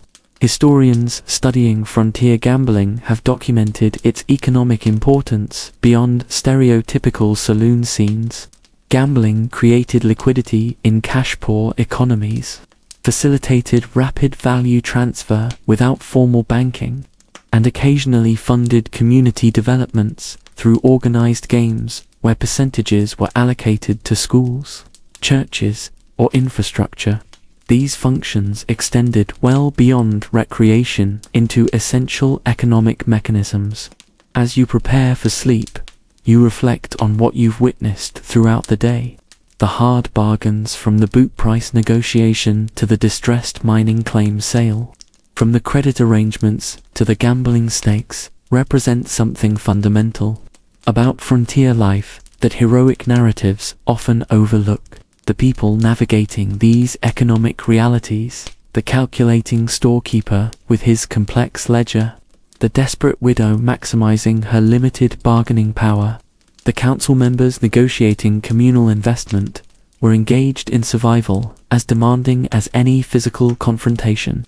The West wasn't won through simple courage or strength, but through these constant economic calculations and adaptations that created functioning communities from isolated individuals. Without these sophisticated economic arrangements, the credit systems that bridged seasonal cash shortages, the barter networks that overcame currency limitations, the negotiated infrastructure investments that created collective benefits, Western settlement would have remained fragmented. Individual outposts, rather than developing into interconnected communities. The true frontier achievement wasn't just physical endurance, but the creation of these adaptive economic systems that functioned under conditions of extreme scarcity, limited information, and minimal institutional support. Each negotiated price, each credit arrangement, each barter exchange represented not primitive commerce, but sophisticated adaptation to challenging conditions that created economic foundations for community development. Despite seemingly insurmountable limitations, the heroes of this economic frontier weren't daring speculators or legendary business tycoons, but ordinary people making thousands of calculated decisions that balanced immediate survival with long-term possibility, individual advantage with community necessity, and traditional practices with innovative adaptations. These hard bargains, struck daily across countless frontier communities, built the economic foundation that transformed isolated settlements into the interconnected society that would eventually span the continent. You wake to rhythmic sounds of metal striking earth, not from the expected source of miners seeking gold, but from a team of Chinese workers digging an irrigation ditch on the town's outskirts. They work with practiced efficiency, their coordinated efforts creating infrastructure that will benefit the entire community. Yet they remain clearly separate from it, eating apart, camping separately, interacting minimally with white residents who pass by. Best ditch diggers in the territory, comments a farmer watching their progress. Work twice as fast as white crews for half the pay. This casual observation reveals a fundamental reality of frontier development, the essential yet marginalized labor that built the West's physical infrastructure while remaining largely invisible in its heroic narratives. These workers aren't conquering heroes in white hats, but vital contributors deliberately pushed to the historical margins. One fascinating historical detail: archaeological excavations of frontier work camps have revealed distinct living patterns that demonstrate both cultural maintenance and forced separation. Chinese railroad worker camps show evidence of imported medicines, traditional food preparation, and cultural artifacts, while their physical location, typically far from main settlements, despite logistical inconvenience, reflects their deliberate segregation from white communities they served. By mid-morning, you observe another dimension of unseen labor, a group of formerly enslaved people working as teamsters, managing freight wagons, bringing supplies to town. Their skilled handling of teams and cargo represents specialized knowledge essential to frontier commerce. Yet, their presence contradicts simplified narratives of the West as either an exclusively white domain or a space of black freedom following the Civil War. Johnson's Freight Company won't hire white drivers anymore, explains a bystander. Says the colored men know the routes better and cause less trouble in Indian Territory. This pragmatic business decision reveals how economic necessity sometimes trumped racial prejudice on the frontier, creating limited opportunities for marginalized groups in specific economic niches where their skills or circumstances provided competitive advantages. Historians studying frontier labor patterns have documented how racial and ethnic minorities often developed specialized occupational concentrations based on combinations of community knowledge, employer preferences, discriminatory exclusion from other sectors, and internal support networks. These occupational niches: Chinese in railroad construction and laundry operations, Mexican Americans in ranching, Black Americans in service positions and skilled trades, created complex economic interdependencies across racial boundaries despite social segregation. As noon approaches, you witness another category of unseen labor: women from marginalized groups, providing essential services under doubly disadvantaged conditions. A Mexican laundress collects soiled clothing from the hotel, while an indigenous woman delivers handcrafted baskets to the general store. These workers navigate both gender and racial disadvantages, providing necessary services while remaining nearly invisible in community social structures. Mrs. Ortiz has washed for the hotel since it opened, mentions a hotel employee, knows exactly how the owner wants the linens done. This relationship represents the complex dependencies that developed despite social hierarchies. The hotel's reputation for cleanliness depends entirely on labor performed outside its walls by someone who would likely be unwelcome as a guest, creating economic integration without social equality. A particularly interesting historical note: frontier business records often show these essential but marginalized workers recorded differently than other employees, sometimes listed only by first names, sometimes by ethnic designation rather than individual identity, sometimes not by name at all but simply as service providers, laundry or cleaning. These documentation patterns themselves reveal the perceived status of workers who were economically essential but socially peripheral. By afternoon, your attention is drawn to the town's construction site, where a new building is taking shape through the efforts of immigrant laborers speaking a mixture of languages.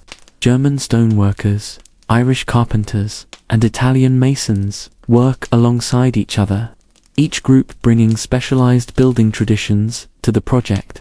Their contributions aren't just physical labor, but specific, technical knowledge that shaped the physical character of frontier communities. The Italians know stonework better than anyone, observes the project supervisor. Germans are best for precision framing. These casual assessments of ethnic specialization reveal how immigrant groups often leveraged old-world skills into economic niches on the frontier. Rather than abandoning traditional knowledge, many immigrant communities strategically maintained and marketed specialized skills that provided economic advantages despite social discrimination. Historians studying frontier architecture have documented how these specialized ethnic building traditions created distinctive regional styles that combined multiple European and indigenous influences. The physical landscape of Western settlements, from construction techniques to decorative elements, reflects this multicultural labor influence that remained largely uncredited in standard historical accounts focused on property owners rather than builders. As evening approaches, your path takes you past the town's small church, where an indigenous woman cleans the interior in preparation for Sunday services. This scene captures another frontier irony: marginalized people maintaining institutions that often excluded or devalued them. The church's spiritual message might emphasize universal human value, yet its social practice often reinforced the very hierarchies that kept this worker invisible. She knows more Bible stories than half the congregation, comments the minister who arrives to check preparations. Picked them up while cleaning during Sunday school all these years. This observation highlights another dimension of unseen labor: the intellectual and cultural absorption that occurred across social boundaries despite formal segregation. Knowledge, stories, and cultural practices flowed in multiple directions on the frontier, often through these unacknowledged service relationships. One particularly fascinating historical detail: oral histories from descendants of these marginalized workers frequently contain intimate knowledge of dominant community members' lives, habits, and secrets. The social invisibility of service workers created a one-way transparency where they observed and understood much about those they served, while remaining poorly understood themselves. This asymmetrical knowledge represented both vulnerability and occasional leverage for those navigating life from society's margins. As night falls, you notice the town's businesses being cleaned and prepared for the next day by workers who arrive only after regular hours. A black janitor maintains the bank where he could never open an account. Mexican workers clean the saloon where they wouldn't be served. This after-hours dimension of unseen labor maintained the physical spaces of frontier commerce and social life, while remaining deliberately timed to maintain social separations. Town runs on labor nobody wants to acknowledge, observes the janitor when he notices your interest. Been that way since they founded the place. This matter-of-fact assessment captures the essential contradiction of frontier development. Communities physically built and maintained by diverse populations while socially imagined and historically recorded as homogeneous achievements. Historians studying frontier labor patterns have documented how these after-hours maintenance roles often provided crucial intelligence networks for marginalized communities. Workers moving between establishments during cleaning gained comprehensive knowledge of business conditions, employment opportunities, community politics, and potential threats that circulated through informal communication networks, creating parallel information systems that helped vulnerable populations navigate hostile environments. Before retiring, you observe one final dimension of unseen labor: The railroad workers returning to their segregated camp after maintaining the tracks that connect the town to wider commercial networks. Their work isn't just physically demanding but literally foundational to the community's existence.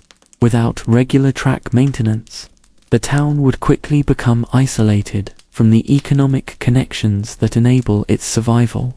Yet these essential workers remain physically and socially separated from the community they sustain.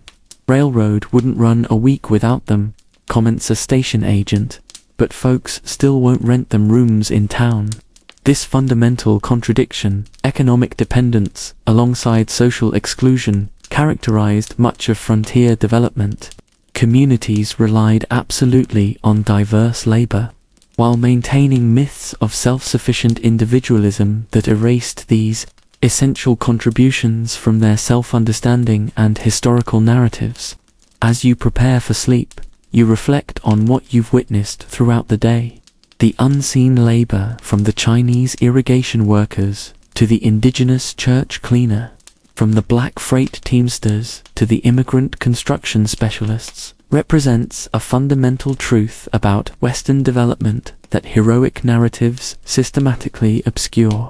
The people performing this essential work weren't peripheral to frontier development, but central to it, creating the physical infrastructure, maintaining the social spaces, and enabling the economic connections that made community survival possible. The West wasn't built primarily by iconic cowboys, prospectors, or gunslingers, but by these diverse workers whose contributions have been deliberately minimized in historical accounts that privilege certain types of labor and certain categories of laborers, without the specialized skills of immigrant builders, the agricultural adaptations of Mexican farmers, the transportation expertise of black teamsters, or the construction capacity of Chinese workers. Western development would have proceeded far more slowly, if at all. The true frontier achievement wasn't individual heroism but the creation of functional communities through labor systems that incorporated diverse skills, knowledge, and capacities, despite rigid social hierarchies that denied this dependence. Each irrigation ditch, each freight delivery, each constructed building, each maintained railroad track represented not just physical work but the complex negotiation of economic necessity against social prejudice that characterized frontier development. The historical erasure of these contributions wasn't accidental, but systematic, a deliberate simplification that transformed a complex, multicultural development process into a mythologized narrative of white individualism. Recovering these unseen labor contributions doesn't just add missing details to frontier history but fundamentally reconfigures our understanding of how the West was actually built, not through isolated heroism but through interconnected labor systems that were diverse by necessity despite being segregated by design. You wake to the sound of hammering, but it's different from the construction you've heard before, lighter, more rhythmic, purposeful in a different way. Following the sound, you discover a woman carefully attaching wooden slats to form a classroom partition in the town's small schoolhouse. Expanding for next term, she explains, Town Council finally approved funds for a second teacher. This modest improvement, barely noteworthy compared to gunfights or gold strikes, represents something profound about frontier communities that rarely appears in Western mythology: their relentless orientation toward the future. While survival demanded immediate focus, frontier communities consistently invested scarce resources in developments that would bear fruit only years or decades later, revealing a fundamental optimism too often overlooked in gritty frontier portrayals. 16 new children expected in school next year, the woman continues, including the Miller twins born just last month. This casual planning reveals how thoroughly future-oriented frontier communities were, even amid daily struggles. Educational investments represented particularly clear commitments to community continuity. expressions of faith that today's sacrifices would create tomorrow's opportunities for a community, imagined as permanent rather than temporary. One fascinating historical detail: frontier town council records frequently show heated debates about allocating limited resources between immediate needs and future-oriented investments. These discussions reveal communities consciously balancing survival priorities against development aspirations, often making remarkable sacrifices of immediate comfort to fund schools, churches, and civic improvements that served primarily symbolic purposes in the present but practical purposes in the anticipated future. By mid-morning, you notice another dimension of this future orientation: a surveyor carefully measuring plots for a town's cemetery expansion. This planning for death itself represents a commitment to permanence, an assumption that the community will exist long enough to require additional burial space. Unlike mining camps or temporary settlements, established frontier towns invested in death infrastructure that assumed community continuity beyond individual lifespans. Planning for the next 50 years, the surveyor explains, when you express interest, town council wants room for family plots so generations can be together. This multi-generational planning reveals how quickly frontier communities transitioned from temporary expedients to permanent settlements. Despite the mythology of constant movement and restlessness, many frontier residents actively worked to establish roots and create communities designed to last beyond their own lives. Historians studying frontier development patterns have documented how rapidly many Western settlements shifted from expedient structures to permanent architecture. Initial log cabins or sod houses gave way to substantial frame or brick structures within remarkably short time frames, often before basic survival was completely secured. These investments represented not just improved living conditions, but declarations of permanence, statements that the community intended to exist indefinitely rather than temporarily. As noon approaches, you observe another forward-looking activity: fruit trees being planted along the main street. These saplings won't provide significant shade or fruit for years, making them purely investments in a future their planters might not fully enjoy. The town's improvement committee oversees the work, with members arguing about spacing and varieties in terms of how the street will look 20 years from now. Apples won't produce for 5 years minimum, notes a committee member, but they'll still be bearing fruit when our grandchildren are walking these streets. This multi-generational time horizon challenges stereotypes of the frontier as populated primarily by restless individualists focused on immediate gain. While such figures certainly existed, the community builders planting trees for future generations were equally characteristic of Western development, though less celebrated in frontier mythology. A particularly interesting historical note: frontier community records frequently show tripulanting initiatives among the earliest civic improvements, often preceding more immediately practical infrastructure. These investments in future shade, fruit, beauty, and windbreaks represent remarkable optimism assumptions that temporary settlements would become permanent communities worth beautifying and improving for future inhabitants. By afternoon, your attention is drawn to another scene of future-oriented activity: the town council, reviewing plans for a small library building. The proposed structure far exceeds current needs, with council members explicitly discussing how it will accommodate the collection we hope to build over coming decades. This deliberate overconstruction represents another expression of frontier optimism, the assumption that limited current resources would eventually expand to fill ambitious infrastructure. Better to build it right the first time, argues the council president, even if it looks half empty for a few years. This willingness to allocate scarce resources to partially empty buildings, designed for future growth, reveals how thoroughly many frontier communities understood themselves as works in progress rather than completed settlements.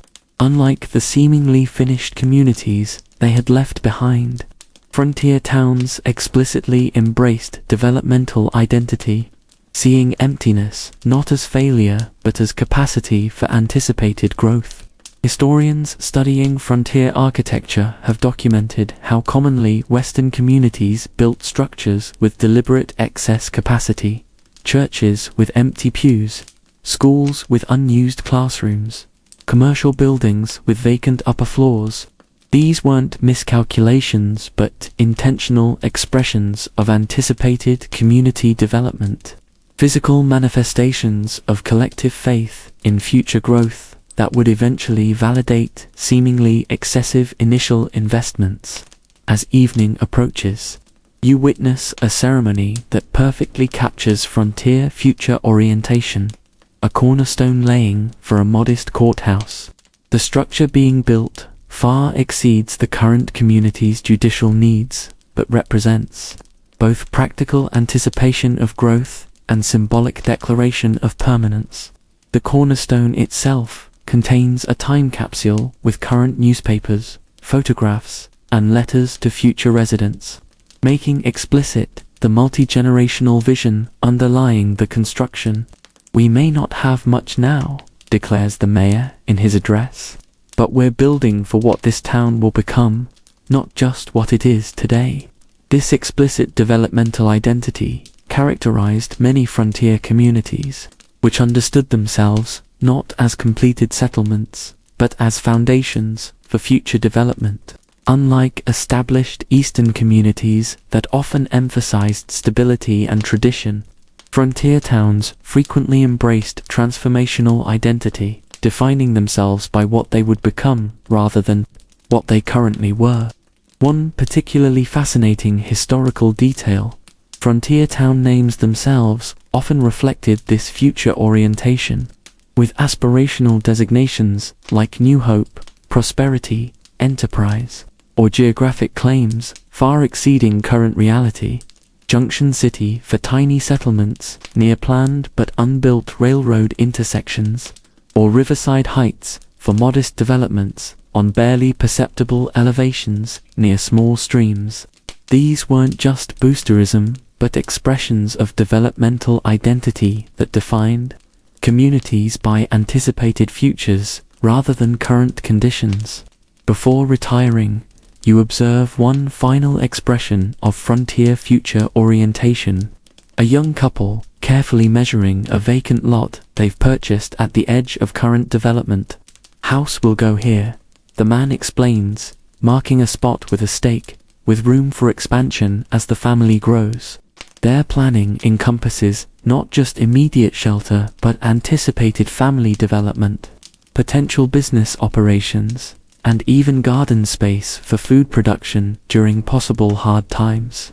"Might look empty now," the woman adds, "but give us 20 years.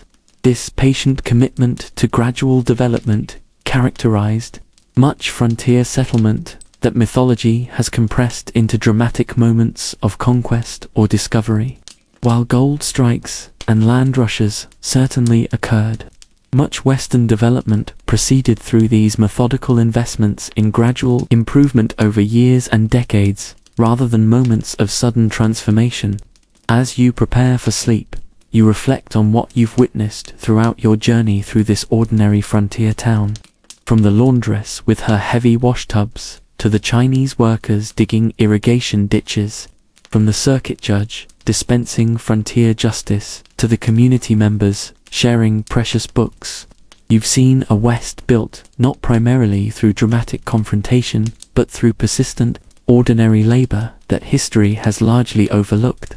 The people who truly built the West weren't primarily the gunfighters, outlaws, or flamboyant heroes of dime novels and Hollywood westerns.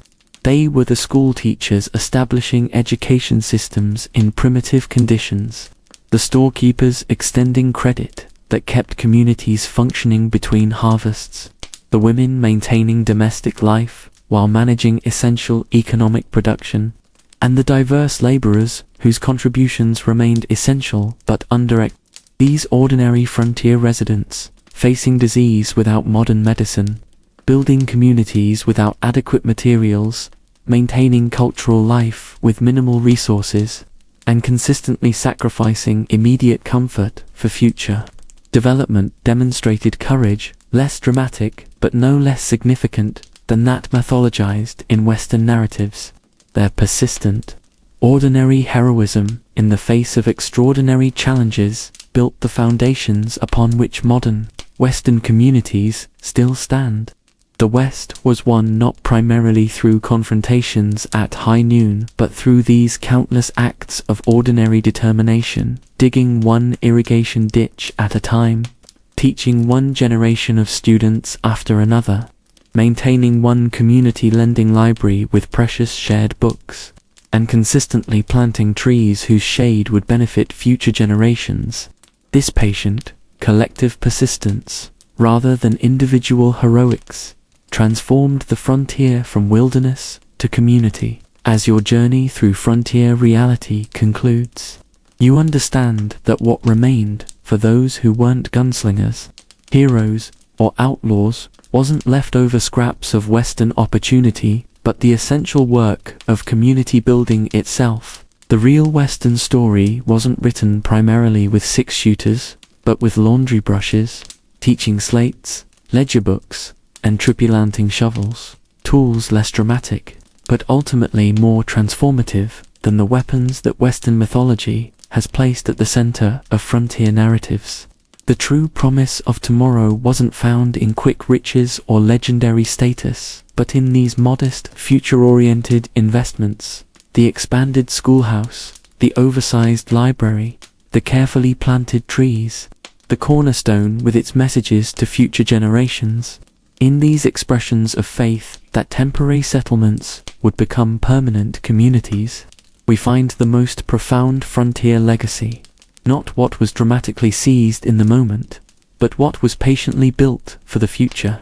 The true frontier spirit wasn't just about surviving the present, but believing in a future worth building. As your eyelids grow heavy, you imagine those frontier residents, exhausted from physical labor yet staying up by lamplight to read precious books, repair essential tools, or simply plan tomorrow's improvements. Their quiet persistence, repeated day after day across thousands of ordinary lives, accomplished what no gunslinger could, transforming hostile wilderness into home. The most profound courage wasn't facing an opponent at high noon, but facing another dawn of uncertainty with determination to build rather than merely survive. As you drift towards sleep, you realize that what remained for ordinary people on the frontier was ultimately everything that mattered: the essential work of creating communities that would eventually transcend frontier conditions entirely through patient, collective effort sustained across generations. Rest now, knowing that the real Western heroes weren't those who left legends, but those who left legacies. Ordinary people whose names history forgot, but whose work created the foundation for everything that followed. Their story deserves telling, not because it's dramatically exciting, but because it's fundamentally true.